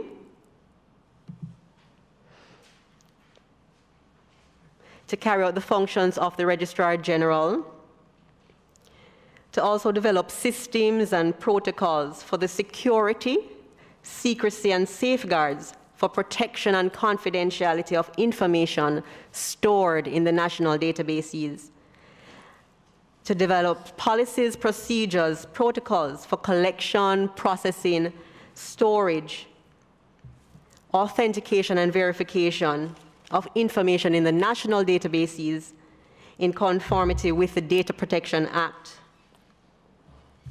and consistent with the data protection best practices.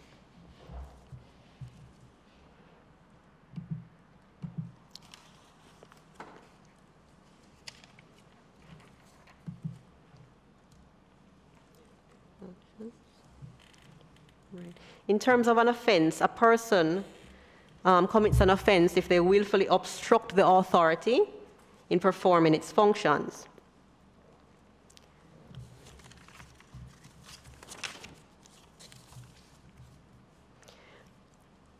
Okay.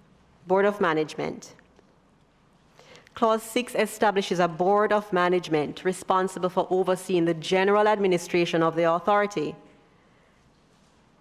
It shall develop policies and procedures in relation to the operation of the national identification system, and to also ensure that it complies with it conforms with the Data Protection Act,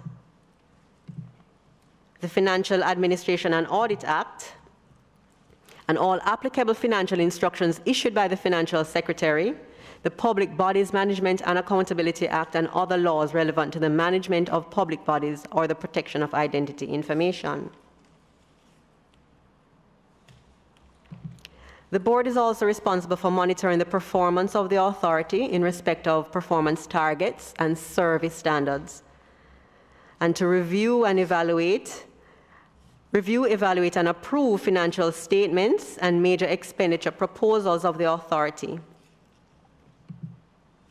and to keep the minister and the permanent secretary abreast of matters relating to the administration and management of the authority.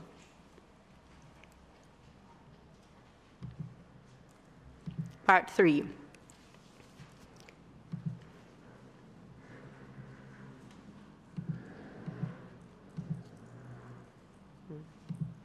The national identification databases and the civil registration databases.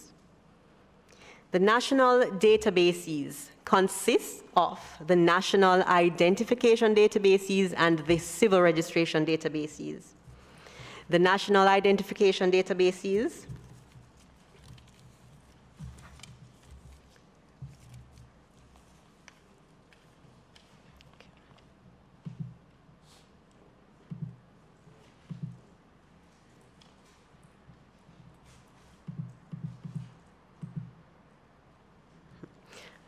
So the national identification databases, this is in which all identity information collected by the authority for enrollment, in respect of enrollment, is stored. And the information in this database shall be used for enrollment, for storage of the identity information, generation and issue of a national identification number and national identification card, and also for the verification of identity information.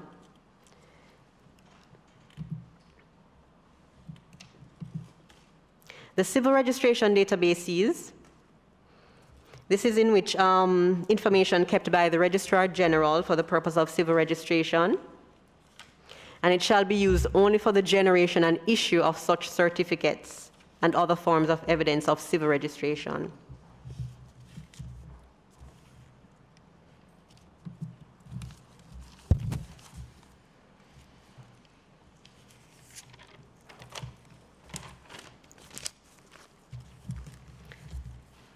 Clause 10.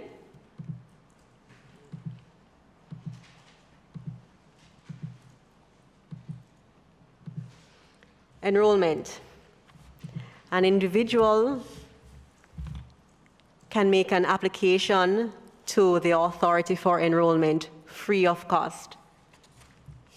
The authority shall then inform the individual that enrollment is voluntary and that they can cancel their enrollment, and also the reasons for the collection of the information and the purpose for which the information will be used.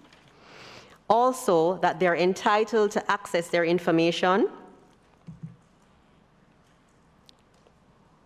and the steps required for such access, and that the individual is entitled to request any alteration of incomplete, incorrect, or misleading identity information that is stored in the national identification databases.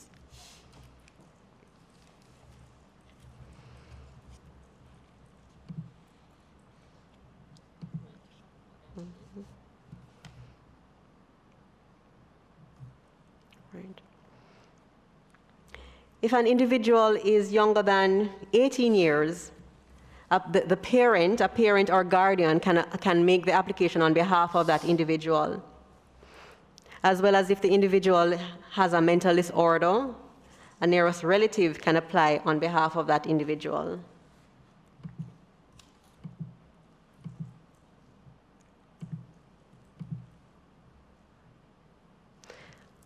But also, where the individual is in the custody of a facility for the care of children, the officer in charge of that facility shall may apply on behalf of the individual.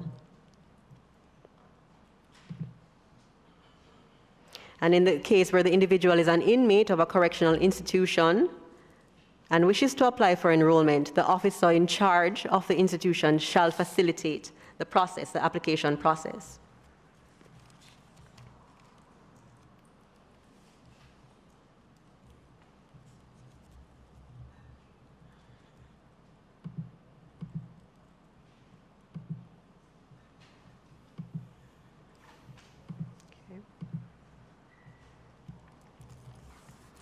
Clause 11, identity information. Clause 11 outlines the identity information required for an individual to be successfully enrolled in the National Identification System. It articulates 3 categories of data: biometric, biographic, and numerical. The following biographic information of the individual are required for application of the enrollment. 1, the full name, date of birth, country of birth, place of birth, names of mother and father, where the individual is a male or female, principal place of residence and other places of residence, nationality, in the case of an individual who is not a citizen of Jamaica, the period of residence in Jamaica, in the case of an individual who is not a citizen of Jamaica, their marital status, name of spouse where applicable, occupation. In terms of biometric information, the facial image, the fingerprints, and the manual signature in case of an individual who is 18 years of age or older.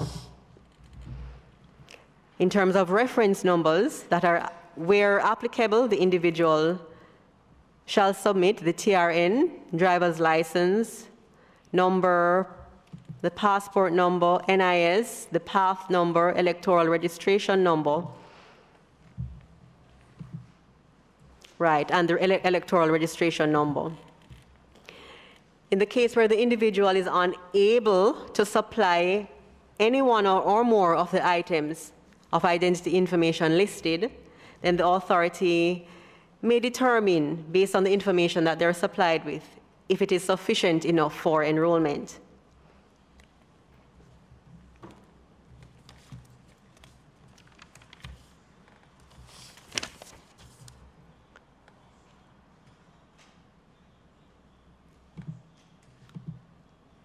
Clause 13, identity information of participants in the Justice Protection Program.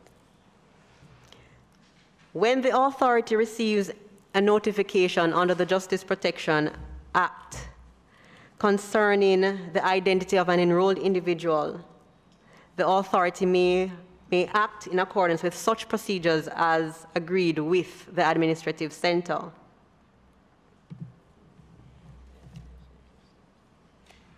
Clause 14, cancellation of enrollment.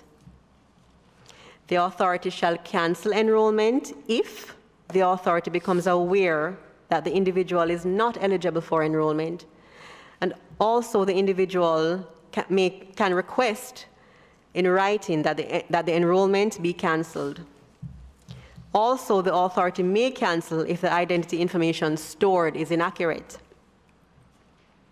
Where the authority cancels the enrollment, the authority shall inform the individual of the reasons for the cancellation and that the individual is no longer entitled to use a national identification number and that the national identification card must be surrendered to the authority, and also their right to appeal any decision of the authority. However, the authority may subsequently enroll the individual if, in the case of the individual making a request for cancellation, in the event that they want to reapply, then the authority may subsequently enroll that individual. And also in the case where the information was inaccurate, then the authority, once satisfied of the accuracy of the identity information, the authority may subsequently enroll that individual. Clause 15.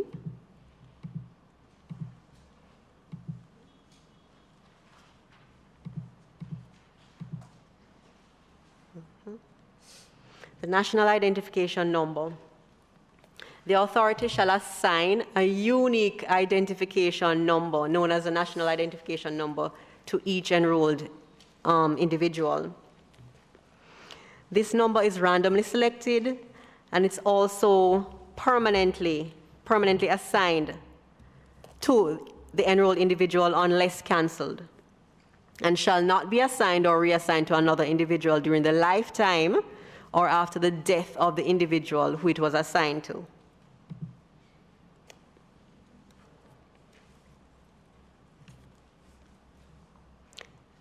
Clause 16, the national identification card. The authority shall issue an identification card, known as a national identification card, to each enrolled individual. This card is deemed as a public document, and the authority shall keep a record of each card issued.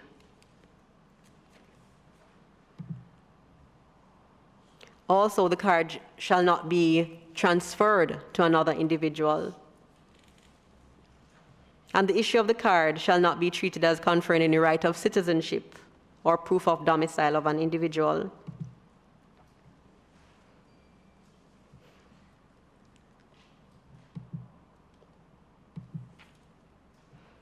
A person commits an offense if the person willfully tampers with the card, and also if the person willfully takes possession or retains the card, knowing that the card was improperly obtained or is counterfeit.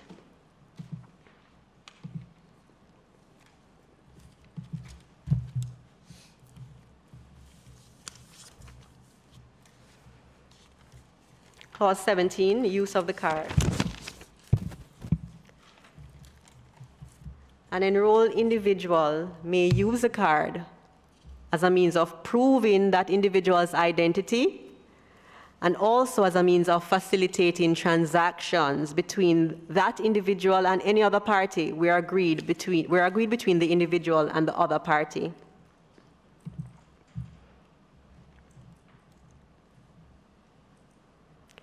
And a person commits an offense if they use the card in order to impersonate another individual, another enrolled individual, or if they permit another individual to use a card to impersonate an enrolled individual.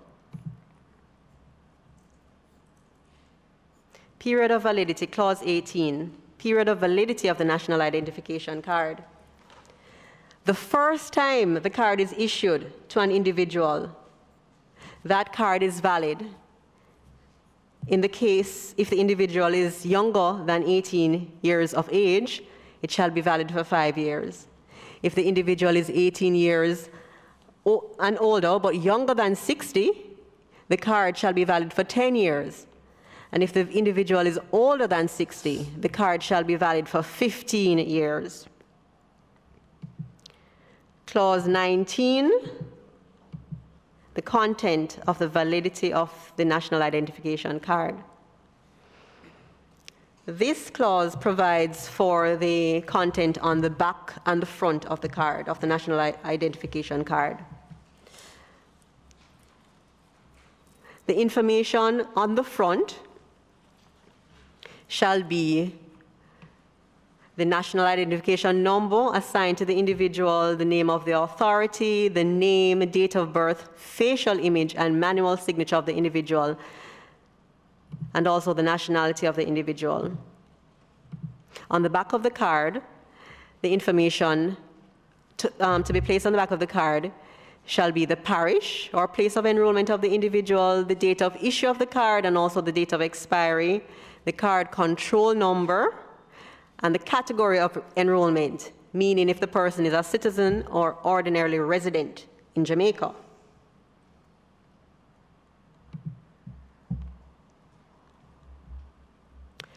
Importantly, the national identification card, in the absence of evidence to the contrary, shall be prima facie evidence, prima facie proof of the particulars that the card bears. And a person commits an offense if they without lawful authority, makes, produces, or manufactures, designs, or distributes any document purporting to be a national identification card.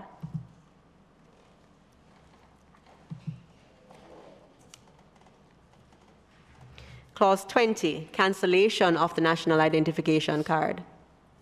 Clause 20 allows for the cancellation of the card where the authority has issued the card in error, or it was issued based on inaccurate or incomplete identity information, or there's a defect in the form of the card.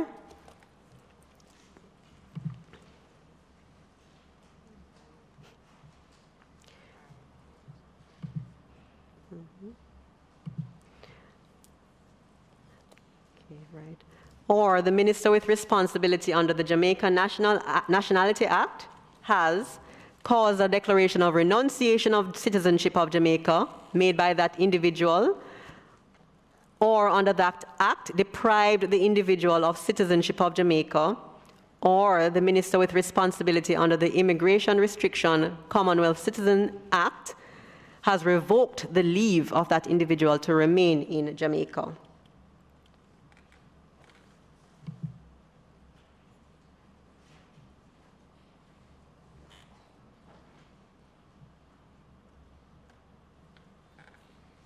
Where the authority cancels a national identification card issued, the authority shall inform the individual of the cancellation and the individual's right to appeal against the cancellation. And also the individual shall surrender the card to the authority within 30 days after receiving such notification.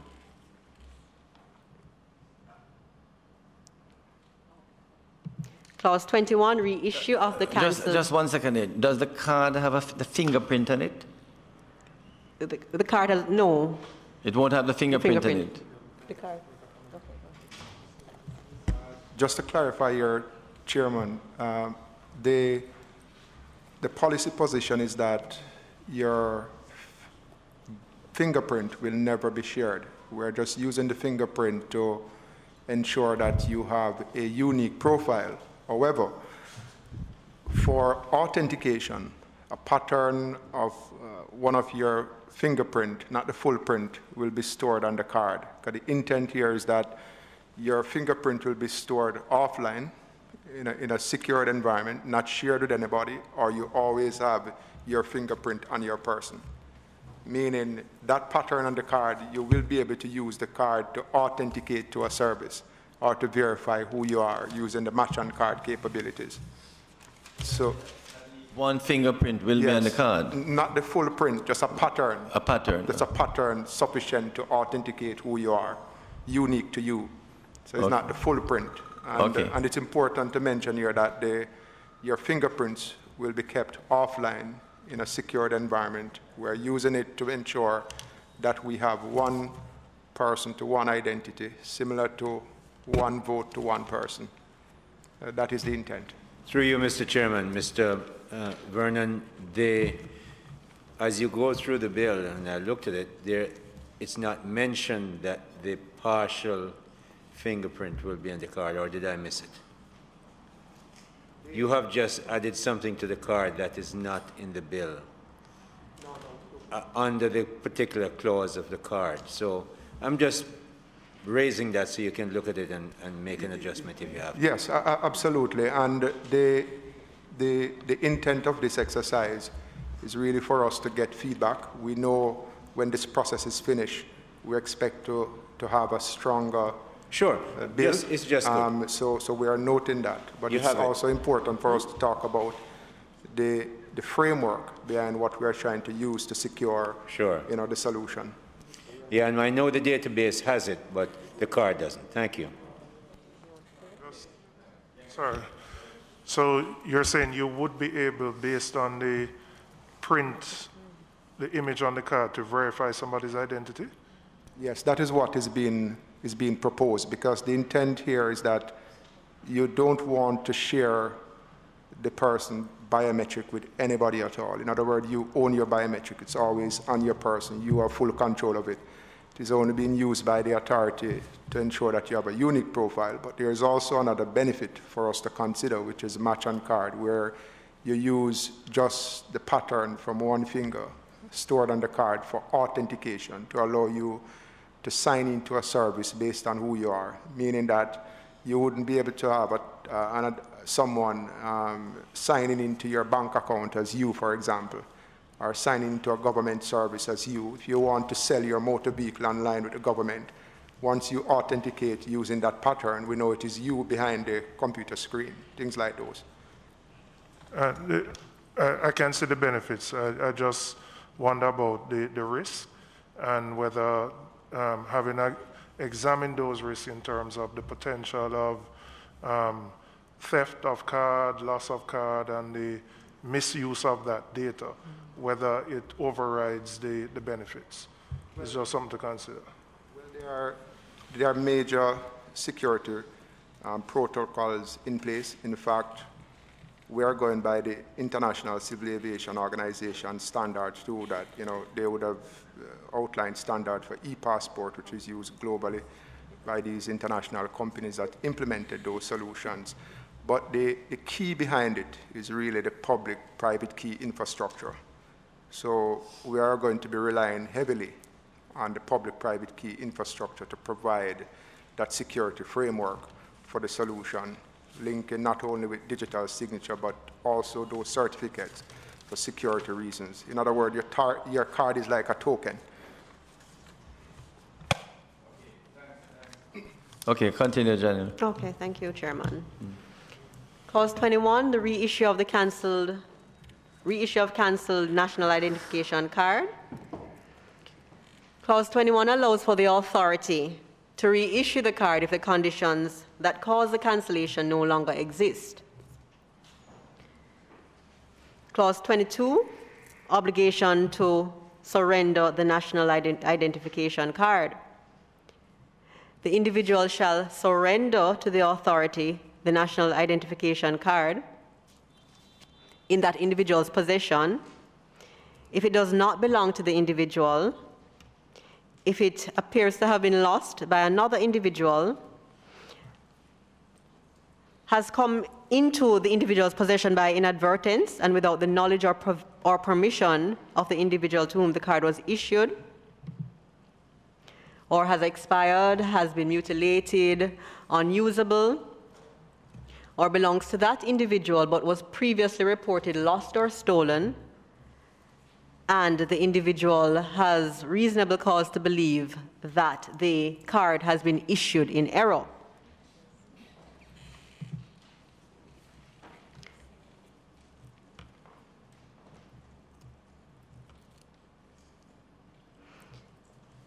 Part 4, use and security of information stored in the national databases.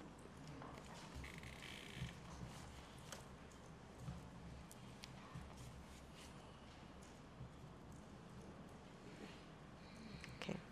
This clause seeks to make it a duty for the authority to take all necessary measures and steps to ensure that adequate procedures, practices and processes are in place in keeping with the best practices and data protection regime to maintain the safety, highest level of security and confidentiality of identity information from unauthorized access, use or disclosure. And this clause also includes ensuring that the employees and agents adhere to such measures.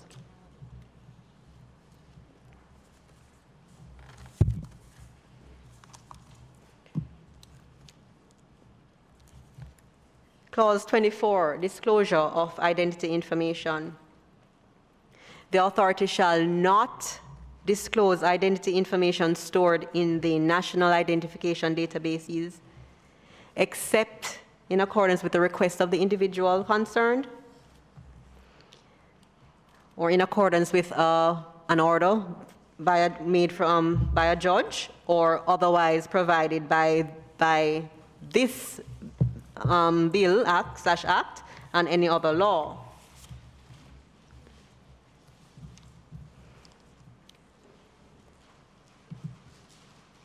Clause 25, requests for information or for authentication and verification services. The authority may authenticate a national identification card or a national identification number assigned, or verify the identity information at the request of the individual or an accredited third party with the consent of that individual. Part 5, appeals and oversight.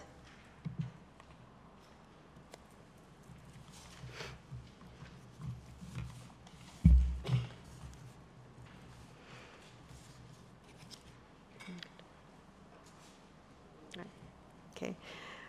An enrolled individual who is aggrieved by a decision of the authority shall make an application by notice of appeal to the appeal tribunal.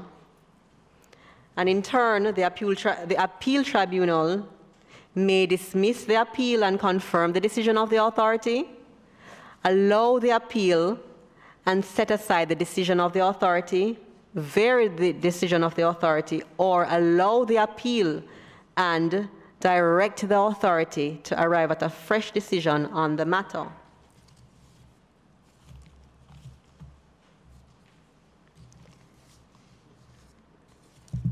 Clause 27. Appeal. Clause 27, National Databases Inspectorate. Okay.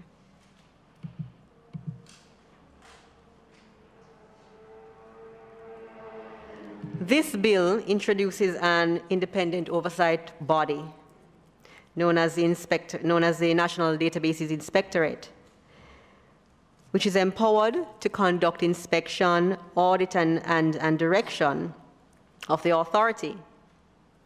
The Inspectorate is only accountable to the Houses of Parliament and provides annual reports to the Parliament. The Inspectorate shall submit quarterly reports to the Information Commissioner under the Data Protection Act. Importantly, the Inspectorate has a power where it finds necessary to refer matters to several public bodies concerned with the detection, protection, and prosecution from crime and corruption. Okay.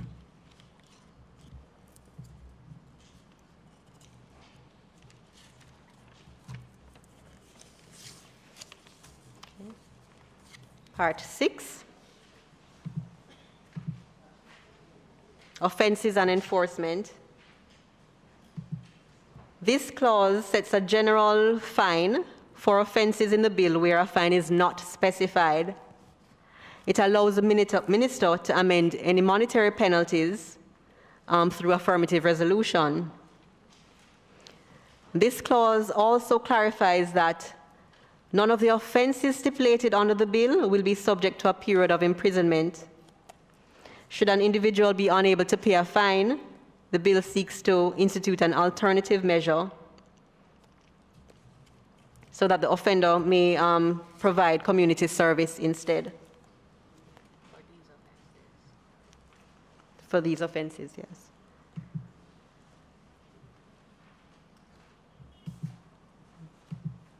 And part 7. Okay.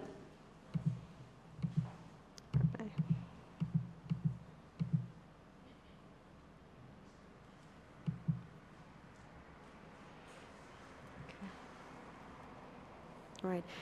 Part 7, clause 30, secrecy and confidentiality. Every person who has or who has had an official duty under this bill or who has been employed in the administration of this bill or to whom information is communicated under this bill shall treat as secret and confidential all information communicated and shall not disclose such information except as provided under this act or as necessary for the due administration of this bill. Clause 32, the imposition of fees. This clause allows for the authority to determine and require the payment of fees for services they provide.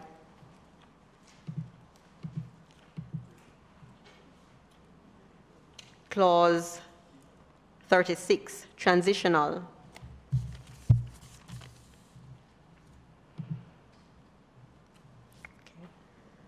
This clause sets out the provisions to allow for the effective transition from the former department to the National Identification Authority.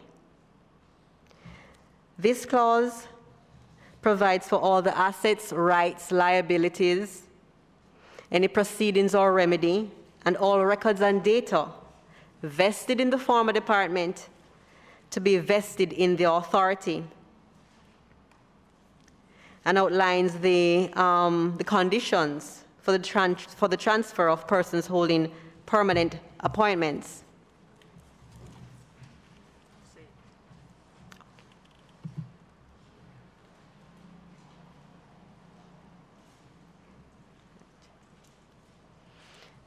So all persons holding permanent appointment to the offices under the former department, being the Registrar General's department, shall be transferred on secondment to the service of the office for a period of 6 months or such longer period as the board may, in special circumstances, approve.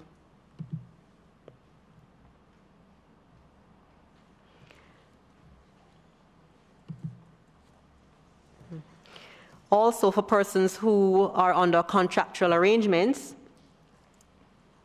that they shall continue to hold under the office in a like or similar office on the same or no less favorable terms as they held in similar office under the former department. And this clause also makes provisions for persons eligible for pension under the former department.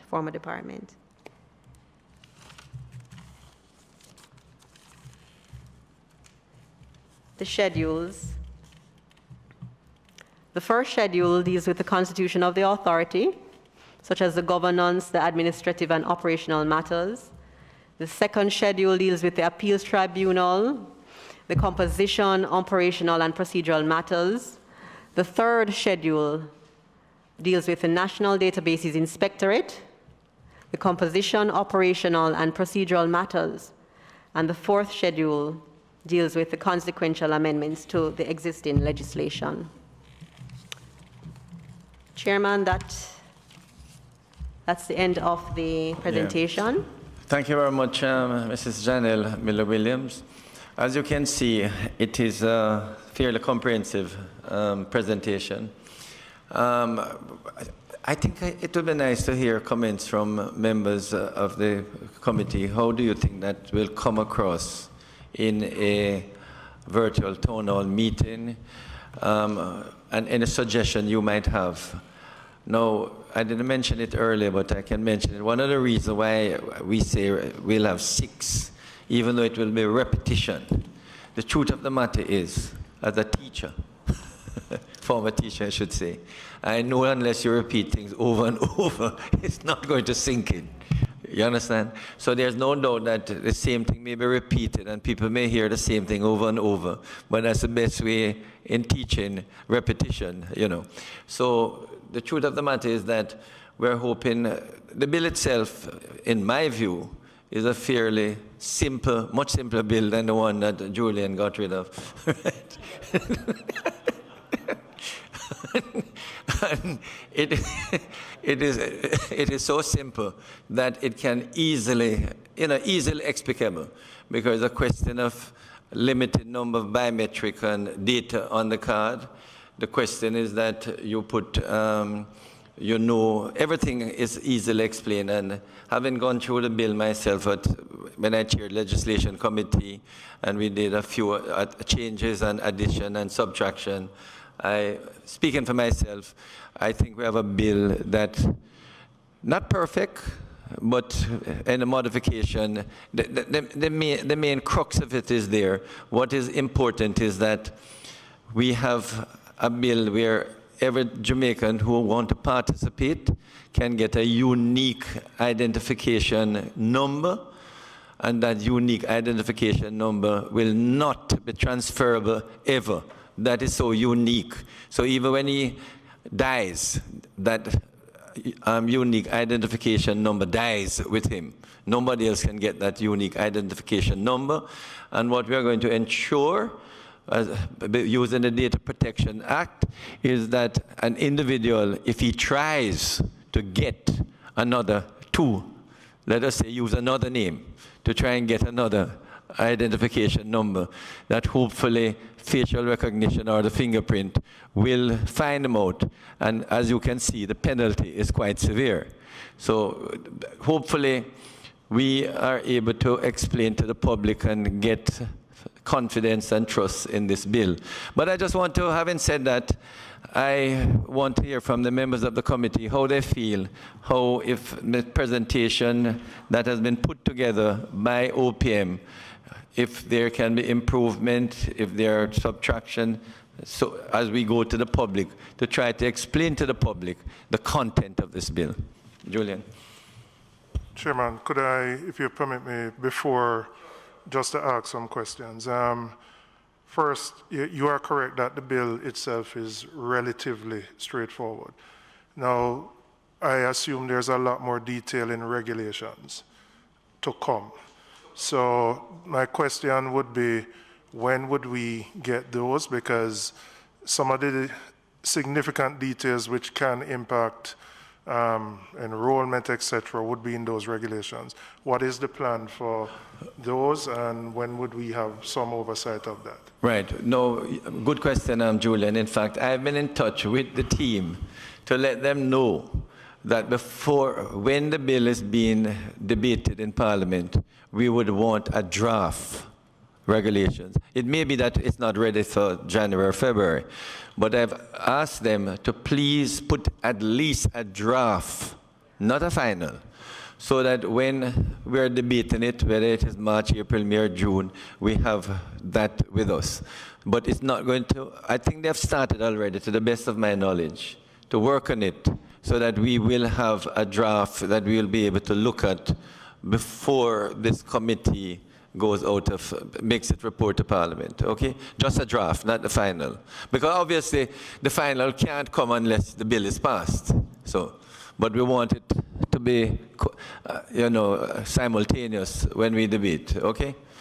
You understand, Warren, is that clear? Yes, Chairman, and just to inform the committee that we would have developed all of the processes for the National Identification Program, and we started work on the regulations. And from the team, we are making a commitment to complete the draft, as you rightfully put it, by the end of March. And we are expecting that all of the improvements that are coming out of this committee would be incorporated into our edits in order to have the final regulations ready by April.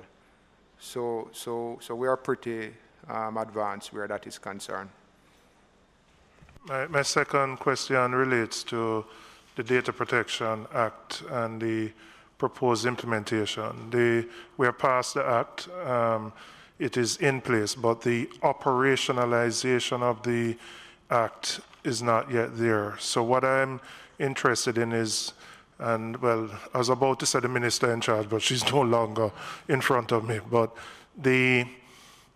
we're going to be undertaking the largest collection of personal data with this particular exercise, and it would be critically important that the Office of the Information Commissioner is in place by that time once that process starts. So my question is, what is the operational plan for the Information Commissioner and for the Data Protection Act to be in place? Chairman, if I may, just a general comment based on what is in the public domain. I would have noticed that MSET advertised all of the posts to set up the full organization.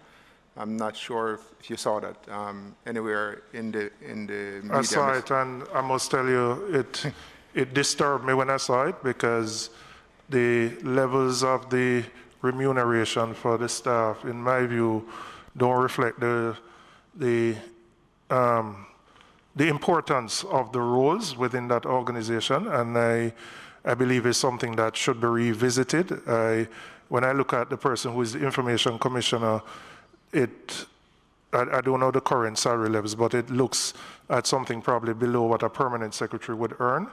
And I think how critical that, not just the Information Commissioner, but the entire office is. For example, the person in charge of communications is advertised at $1.2 million. I don't know which person you're going to find to really undertake communications at that kind of scale. So I'm just saying it's something to revisit if we intend to make the office what I believe it should be. But I saw it advertised, but it gave rise to a different concern. And Chairman, while I can't comment on the pay packages across the public sector, but I understand Mr. Robinson's concern, because generally you're talking about positions where people are responsible for complex systems and processes. And if you look at the private sector, really, it's very difficult to attract people from the private sector. But there's another way to deal with it. I would say those conversations can be had with MSET and also the Ministry of Finance. And I'm sure they would have seen a lot of comments on social media and they are looking into it. But there are processes to deal with it internally. But what I really wanted to highlight is that we know they started the process and we recognize the importance of the Information Commissioner's Office. And we are in dialogue with them and they are working with us to ensure that all of the institutions that are required to make the program a success, that they are in place. But those concerns that you raise are real. So is there an assurance that the processes to operationalize needs, meaning the actual collection of the data, will not start before those things are actually in place? Some of the questions that are being asked now are really policy-related questions that I may not be able to answer. I really wasn't directing them specifically to you, Mr. Vernon. Okay. They're more broadly directed. I mean, there are members of the government here who can probably answer better than you can. But as I said, this would be the single largest exercise to collect personal data in the country. And it is definitely important that what we have passed in the data protection law is applicable and in place before we start that exercise. So the point I can add here is that based on the assertions from policymakers, is that they are committed to ensure that the infrastructure, the legal frameworks, the organizations to support the ecosystem for a safe, a secure national identification program will be in place. And I know that is one of the reasons why they also added the additional layer for the databases inspectorate. And I'm also aware that they are working on establishing the Information Commissioner's Office. The other issues that you mentioned some of them are really, I would say, a mixture of administrative and policy issues that will have to be discussed by policymakers. And those are the comments that I can make now. But I know we are working with the people on the ground to make sure we synchronize everything to make this a success.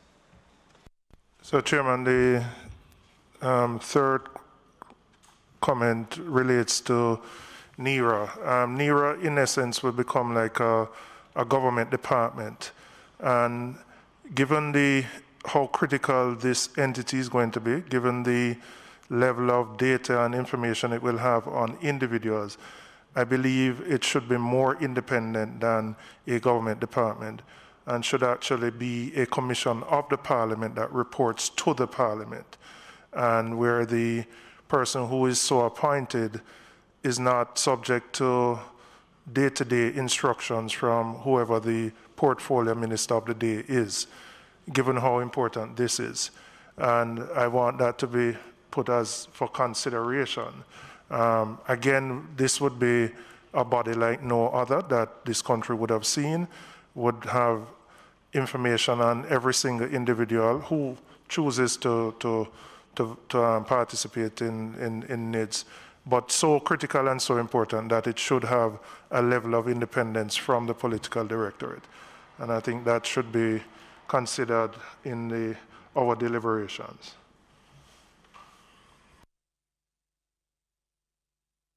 In terms of how it will affect the town hall meeting, any comments?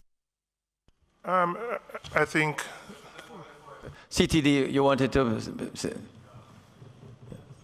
Good afternoon, Mr. Chairman, members all. The question I have for MP Robinson is in relation to the inspectorate. Are you also recommending that the inspectorate reports to Parliament alongside the Nera reporting to Parliament as well? Or I'm trying to see how that would work based on your proposal.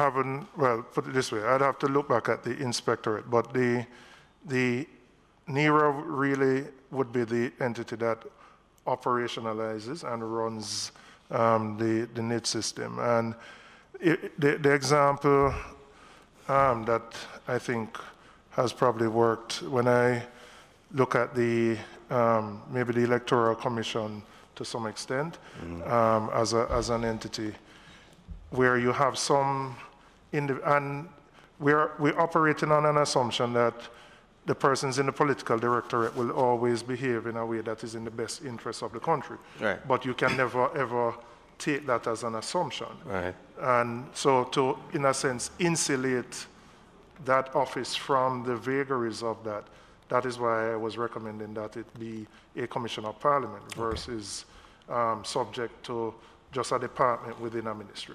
Okay, sir. That was the reasoning. Any comments from other members? Yes, sir. Yes, sir. Thank you, Mr. Chairman. The presentation was, to my mind, quite detailed. What I found, and I think comments were made earlier in respect to it, if we're looking at clause 17, I suppose in having the town hall, clause 17 is one that speaks to the use of the national identification card, where I think in dealing with a town hall situation would have to be fleshed out a little more so that persons can see the benefit of having such a card so that they would wish to participate in the process.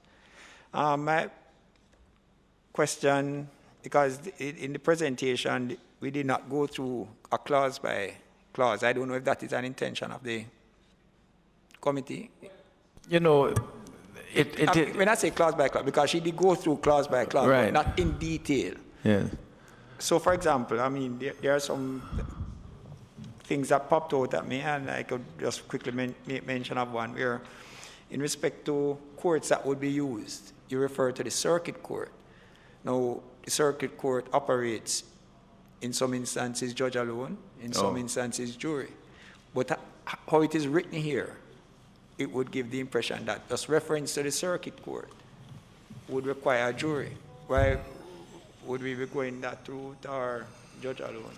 Where I think it would have to be specified. Could you direct us to the particular? Because instead of circuit court, we really should have put Supreme Court. Well, what section is that? There's let me see if I can quickly pick it up, Mr. I don't remember. All right. For example, in clause 910. 9. Clause 9. Yes. Subsection. Clause 910, which is on page 12. Page 12, 9, 10. And you go to 10B. 10B. Yeah. Yes. So, for example, that is. And also in yes. 8C. Good point. Instead of circuit court, Jamaica, we really should put Supreme Court. Wouldn't that be so, AG? SG? Huh? If you go to circuit court, well, you could just put by judge alone somewhere. Instead of circuit court, you see, I think it should be Supreme Court. I think the idea is that it was a higher court, instead not a parish court. No, I appreciate, sir, but yes. The legislation, other legislation refers to it specifically as being judge alone. But this, just having it there as circuit court raises the issue as to whether it would require a jury. Yes, the suggestion, the proposal made by Senator Sinclair is agreeable to us. To put Supreme Court? Correct. Right. So you see, Chairman, I don't think putting in the Supreme Court and leaving it will cure the problem that the Senate has raised. I think you'd have to indicate that it will be by the trial will be by a judge alone, whether it is circuit or Supreme. In any event, you have the Home Circuit Court, which is a part of the Supreme Court. So I think that the mischief is whether it should be a single judge or you want to try the matters with a jury. But that is something, I see the point you're making. It's a matter for consideration, okay? Could we make a note of that 10B, whether, even if we said Circuit Court or Supreme Court, whether, you know, trial by jury or a single I judge? think we probably should go with that. I'm not going by, No, going by trial with jury. I would stick with a judge alone. No, fair enough. The only consideration, you see, because of the extent of the penalty, the severity of the penalty, people might, there are persons who will say, based on that, you better go let the accused decide whether he or she wants trial by jury or single judge. Sorry, excuse me, Chairman. Sorry, Yes. I thought the issue was simpler than, so now that I understand that the issue is about whether it's trial by jury or by a judge alone. Right. I think you need to take it under advisement because you have to consider the wider government policy on that type On trial of by issue, jury, yes. and just make sure that we have coherence. Yes. So we'll put it for discussion, okay? Yes, sir. Okay, thanks. And just quickly, sorry, Donna. In respect to clause 11C,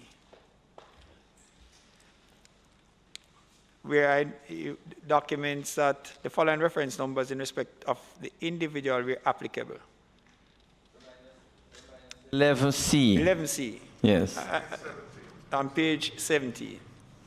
11C, page 17. Which I... It's 11.1C. Yes, that's correct. 11.1C.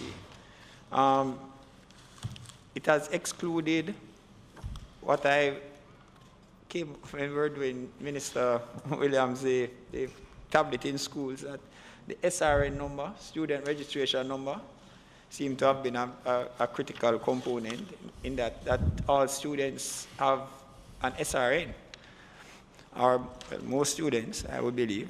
And when you turn to page 18 to 12.1G, it refers to an identification card issued by an educational institution, but it is not referred to in 11.1C. So I don't know if that could be a number, seeing that we are going to be encouraging persons who are also under 18 to be enrolled in the system.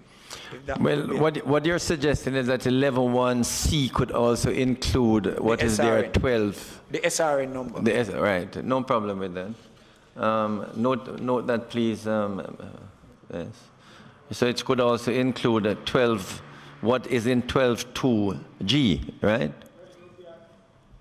Mr. Chairman, at 11.1C, Roman numeral 7. 7, it could be 7. As being the student registration number. Right. Okay, good point. All right, please note. Senator Scott Waddell, yes. I was thinking about the question you asked in terms of the presentation to the public, and I found the presentation to be quite detailed and informative, but wondered if it would keep the public, in terms of what the public wanted to hear, if it would actually engage the public's attention. I wondered if the frequently asked questions, right, whether collected now, because I think it was said that they would start on Thursday. I'm not Wednesday, sure. next week, Wednesday. And even those asked in the past would not provide a good framework for a presentation such as this.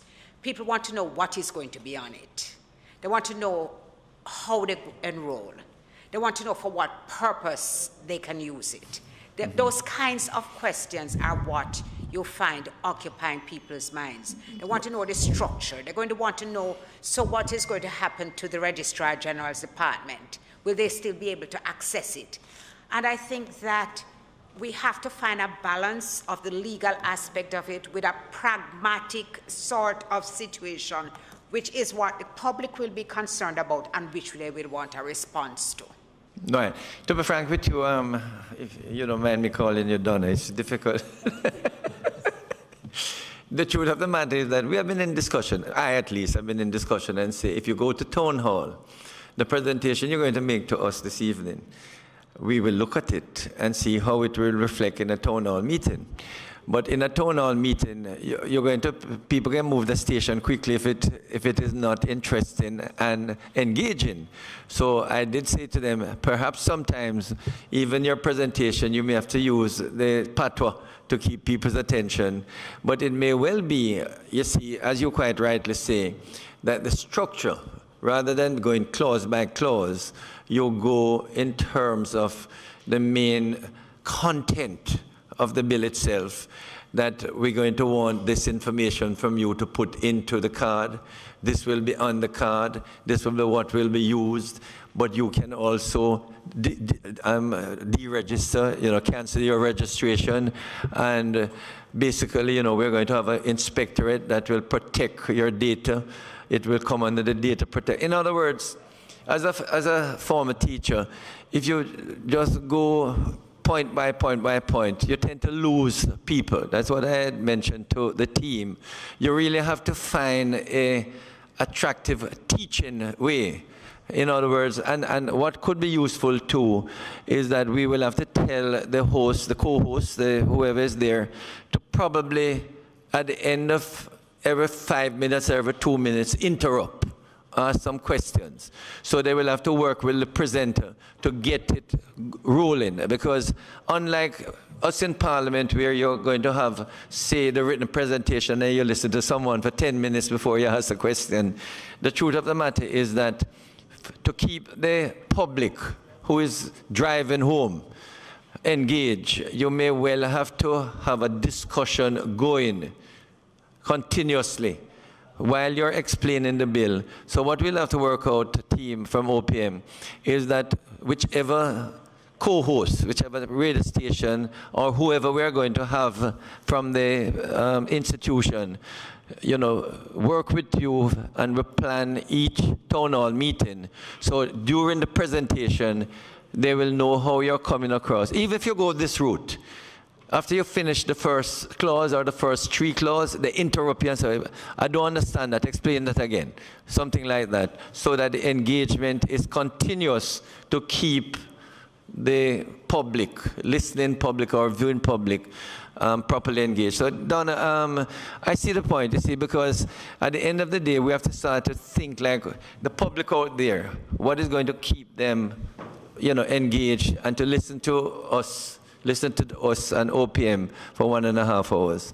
So thanks for that comment. So OPM, you see the interaction. And I mean, at the end of the first 2 meetings next week, I'm sure you're going to get a lot of comments, either saying it came off well or say, listen man, you won't have to reformat, as the case may be.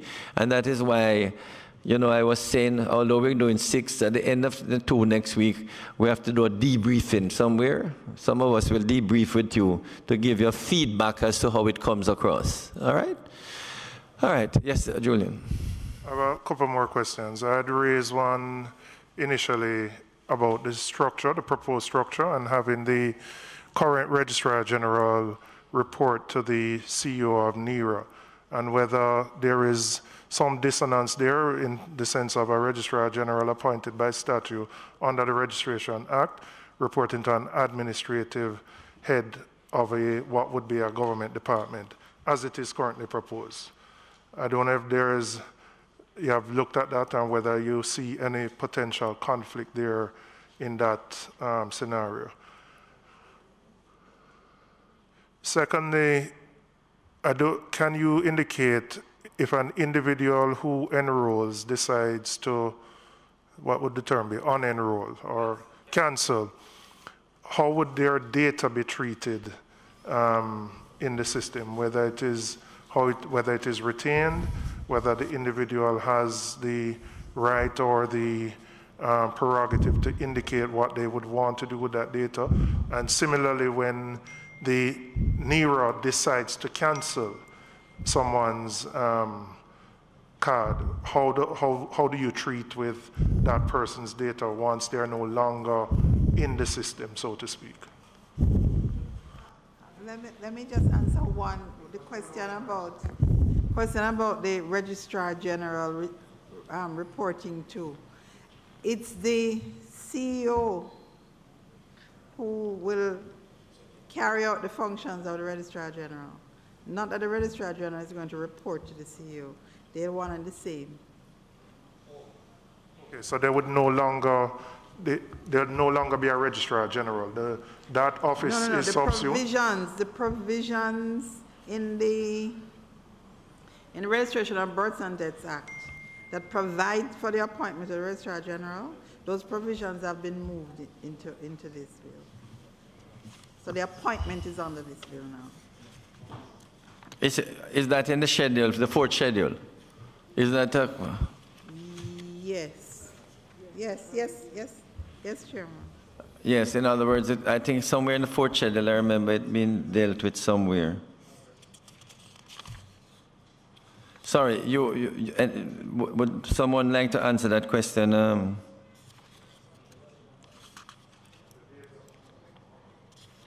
So, okay, for the second one, we believe that it is the responsibility of the state to ensure that the citizens' identification information is protected. And if the state don't have the minimum information to be able to protect it, then the state won't be able to protect it. And I'm saying this in context that once you opt out of the system, all of your personal data will be removed, and if you wish to come back in, you'll have to provide that information. However, the minimum data that is required to protect your identity will be archived and closed off, cannot be used or reactivated unless somebody tried to attempt to register as you or try to steal your identity, or if you try to come back into the system, then it will then prompt us to say, oh, you registered, and then your initiation there will then activate your registration for you to enroll in the system. Because if you delete the identity information of the individual completely, there are a number of implications for that.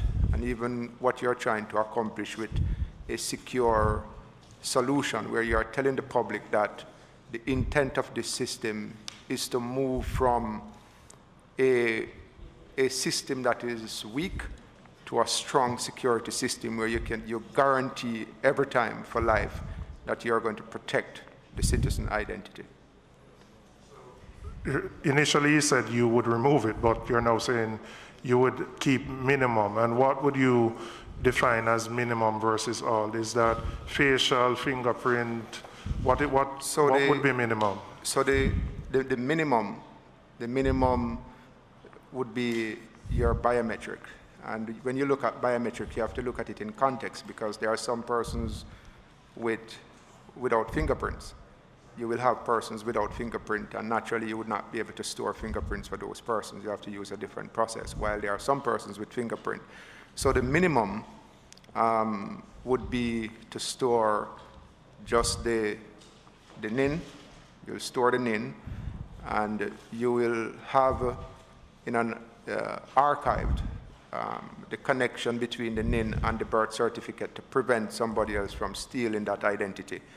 And you'll also keep, the fingerprint and archive it so that it can never be used. So in other words, nobody will be able to view it in the authority. Nobody will be able to request identity verification against it unless you return and you re-enroll.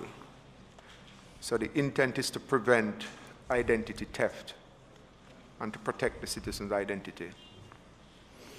Yeah, go ahead, Mr. Chairman, two things I'd like to point out as I pondered that clause, especially 14. It's this. I notice there's a strong defense for individual rights, and as a conservative, I support that.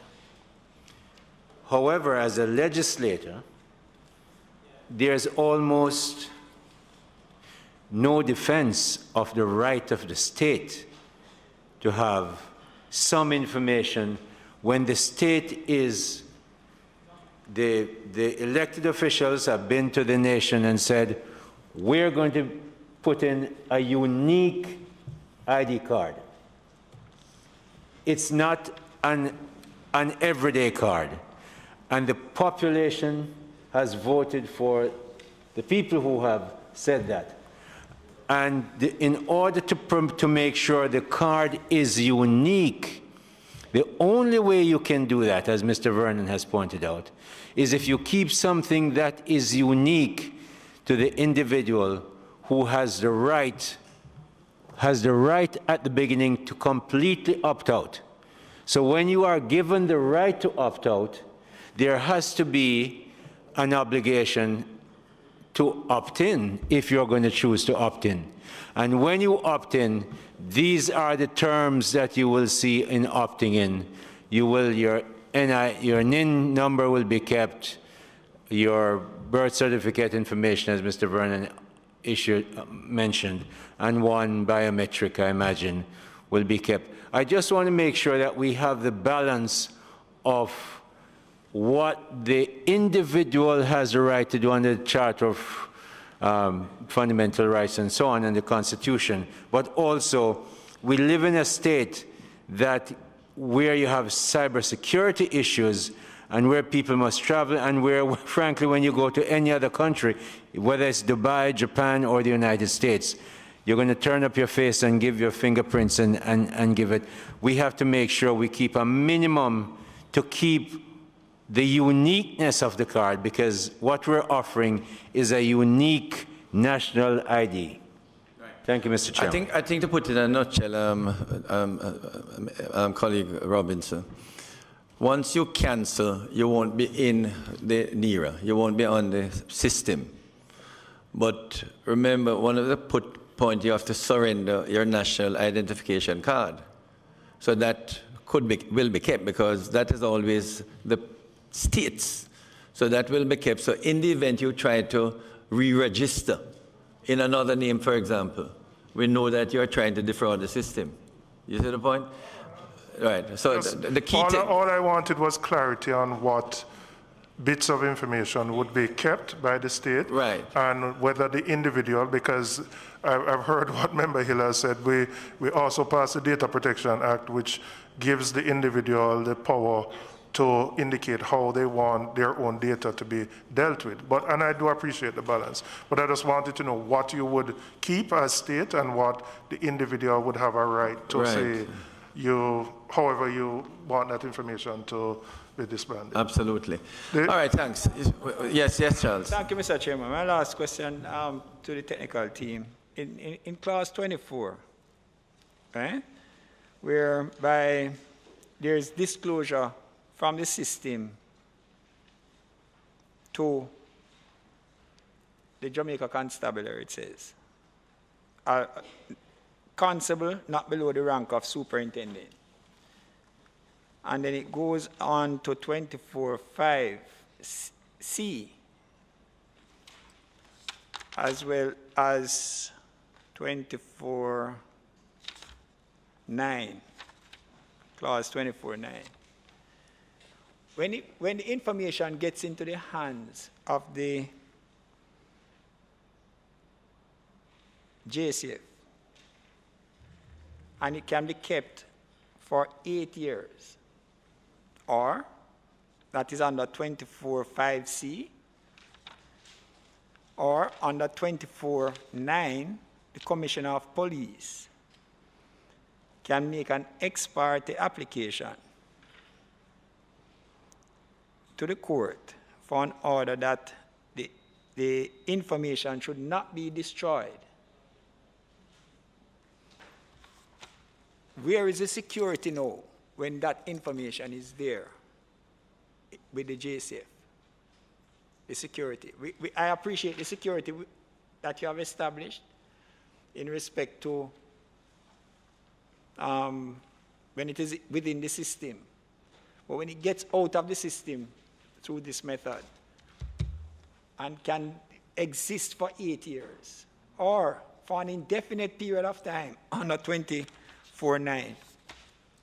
The only, I mean, before the team can answer, but when I saw it, and the only thing that would protect it is that a judge would have to be so persuaded for that to happen. You understand? What I mean is that when you look at 9, to keep information of an individual, I mean, the judge would have to be so persuaded that that information would be kept by the police secured and is so persuasive that it should not be destroyed. But I'm not denying that. Right, but I don't know if the team would like to, but that was my position, is that a judge would have to be so persuaded. Go ahead. Sure.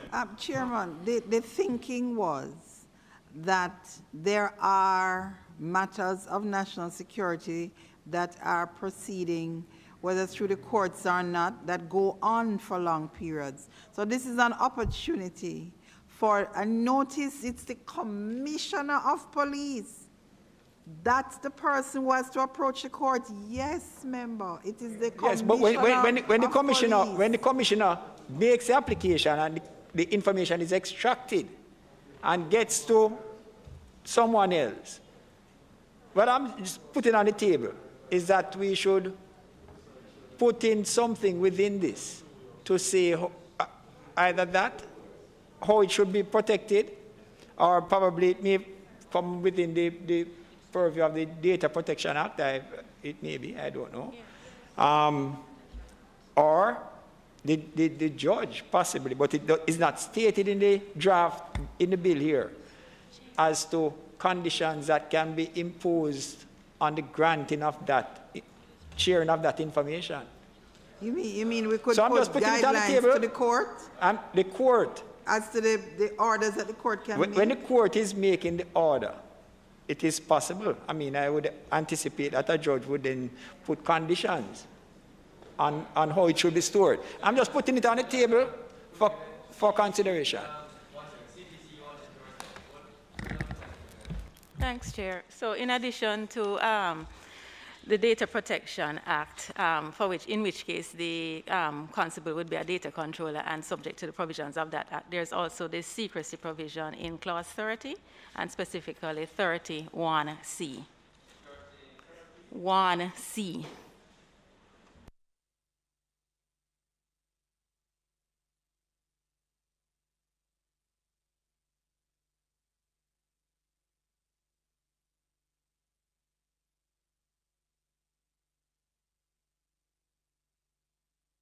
Thank you, Chairman. So it gives me a little more comfort that there is some. Thank you, CPC. Thank you, CPC. Yes, Senator Graham. Just arising from what Senator Hill had said earlier, that, and following from there, the security forces will have an opportunity to make use of the facilities under this act. But at the same time, I think we ought to be very careful that we don't make the ability to get the information so onerous that it serves no useful purpose. So that they are supposed to do it if they need it for the purpose of detection of crime and so on. And then you have to go to a judge. And then penalty in subsection 2 of 31. But I am not objecting to it. No. I'm just trying to show what if you release that information, the penalty. Yes, but 32. That's not the issue I'm talking about. No, I understand. My issue is to give the rights to the security forces to use the information to protect all of us. But give the right in such a way that it really don't mean anything. You go to a judge and it wait 3 weeks and the crime is committed and so forth. Absolutely. I think the balance has to be, I don't know if I catch the balance properly in the security aspect. The human rights and the individual rights is well protected, but I don't think the security force would have been given much leeway in the way the bill is drafted. Absolutely. Thanks, Senator Brem. Yes, Mr. Robinson. Final question. This one is squarely for Mr. Vernon. Can you give us an update in terms of the implementation? I know implementation of NIDS, because the activities continued in spite of the court ruling, and we understand why. So, the critical milestones that you have completed and where you are and what would be your projected thing, the acquisition of the equipment, blah, blah, blah. Okay, thank you, Mr. Robinson. So after the Supreme Court's ruling, we divided the program into needs and non-needs activities, and that was approved by Cabinet. The non-needs activities, because from day one, we would have said that the National Identification System program is not just for needs. There are a lot of dependencies, a lot of systems in government that we need to upgrade, starting with the public-private key infrastructure, which is required not only to protect government systems, but also to protect, to establish e-passport for PICA and so on, for them to be compliant with the International Civil Aviation Organization standards. So what we have been doing is that so far we would have implemented the hardware for the public-private key infrastructure, would have implemented the hardware for phase 1 of the project to offer digital birth certificates for the RGD, meaning that if you lose your birth certificate now, and I remember Minister Williams, you would have launched the public-private key infrastructure when you were by MSET, and we're about 90% complete now. There are some public registration that we need to do. We have to certify it. We have to get those PKI auditors in, and there's a process to go through. But where we are now, we expect to complete the PKI infrastructure by March.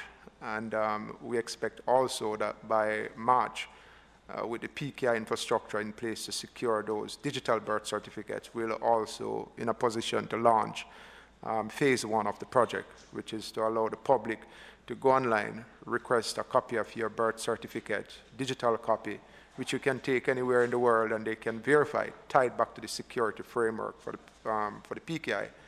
And then, we are doing work also with PICA to get them ready for e-passport. We're doing a lot of upgrade, looking at processes and optimizing those processes right across government, because it's important for us to prepare government for the adoption of needs. We are currently working with tax admin, with the RGD, with Jamaica Post, eGov, and a number of government entities to get them ready, including the Ministry of Education, where you look at your business processes and you start to think about digital first. How can we eliminate the bureaucratic processes to transfer those processes into a digital way? So we are doing all of that in the background, working on the adoption. We would have also defined all of the business processes for the National Identification Program. We defined all of the requirements for the system and also for the National Identification Card.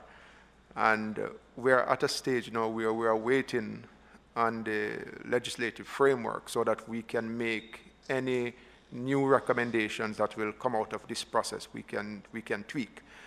But if we're able to get the legal framework in place by, let's say, April, May, we should be in a position by September 2021 to personalize or to print the first national identification card. We want to start pilot the program by then. And you mentioned something in another forum about how do we get people to understand the benefits of the program. And in some countries that would have implemented the national identification system, they have what you call the tiered KYC for the poor to be able to gain access to the financial system. We're also working on that and in discussion with the financial institutions to facilitate that. In fact, BOJ would have gone ahead and, as you know, change their regulations to facilitate that. And for tiered KYC is very important for the poor because you will now have the little man on the corner be able to open a bank account using the national identification card and the framework and the system that we put in place. So we are also looking now at how we manage addresses across the country. You might be aware of Google plus code, where Google divide the entire world into plus codes, where you're now in a position to identify persons' addresses in the rural settlement in a 3-meter radius, roughly I've called it about 10 feet in terms of accuracy. This is something that we weren't able to do before.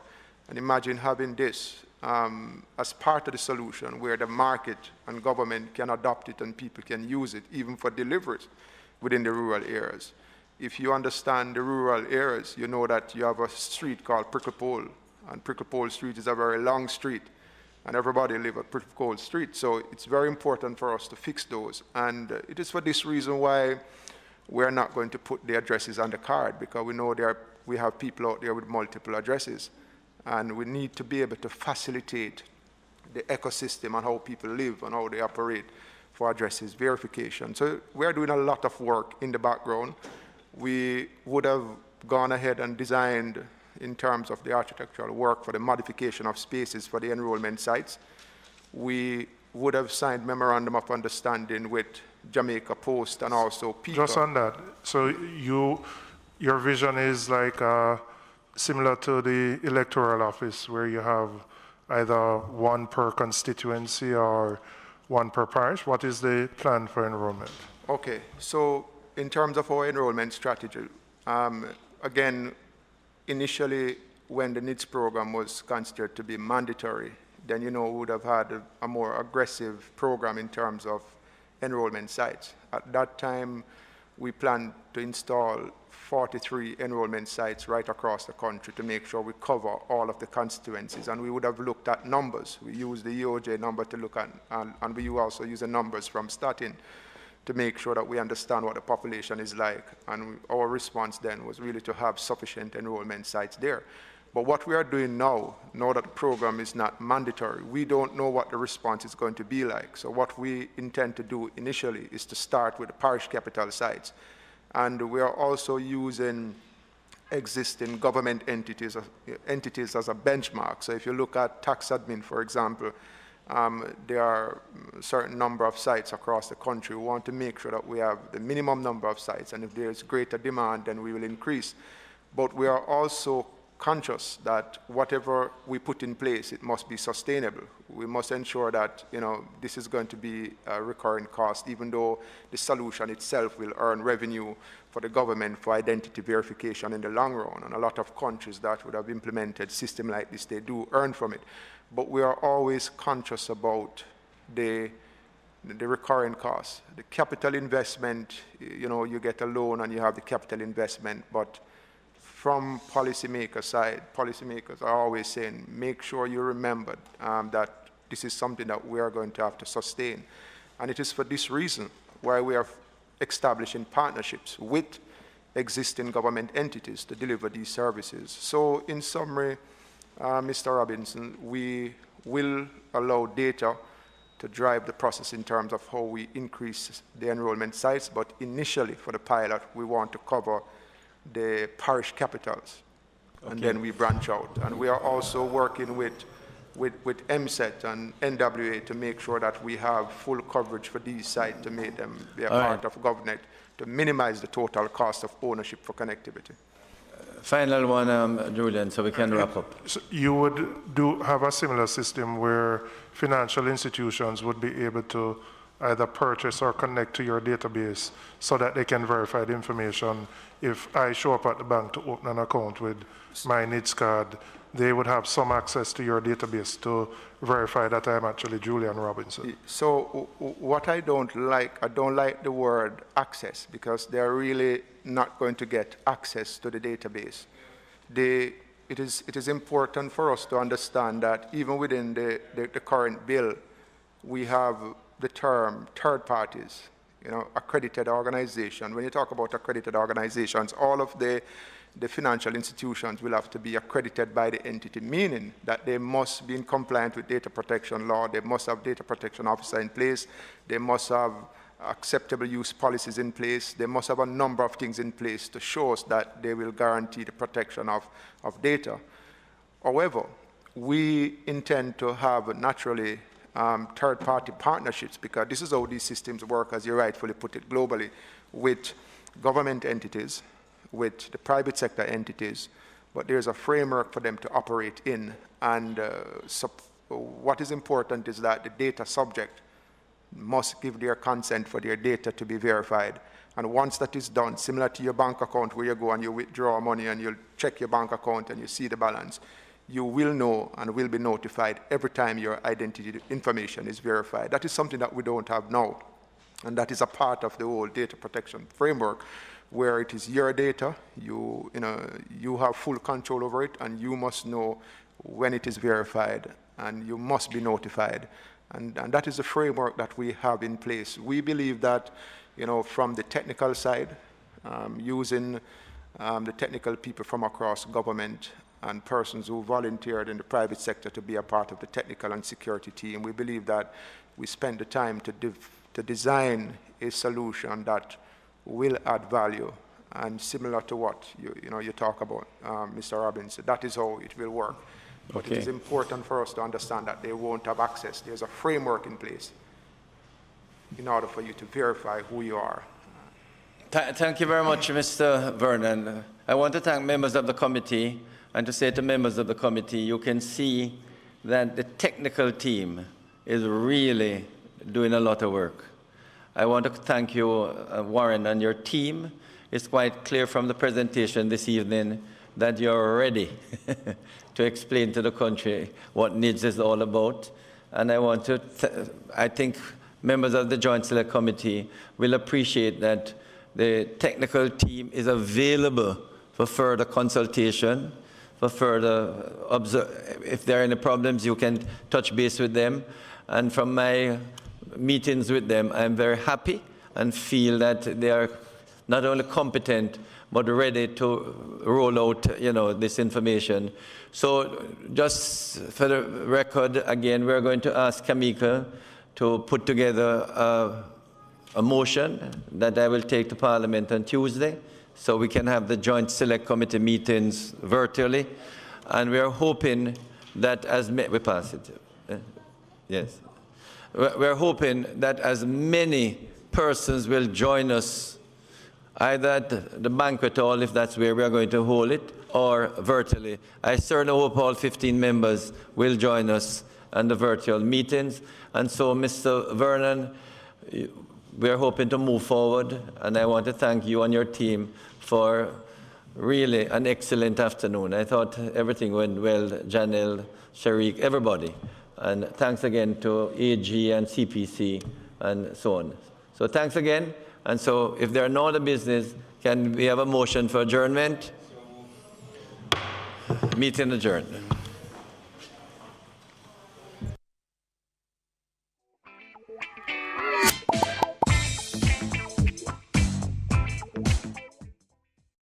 The new NIDS bill has been drafted and is ready for review.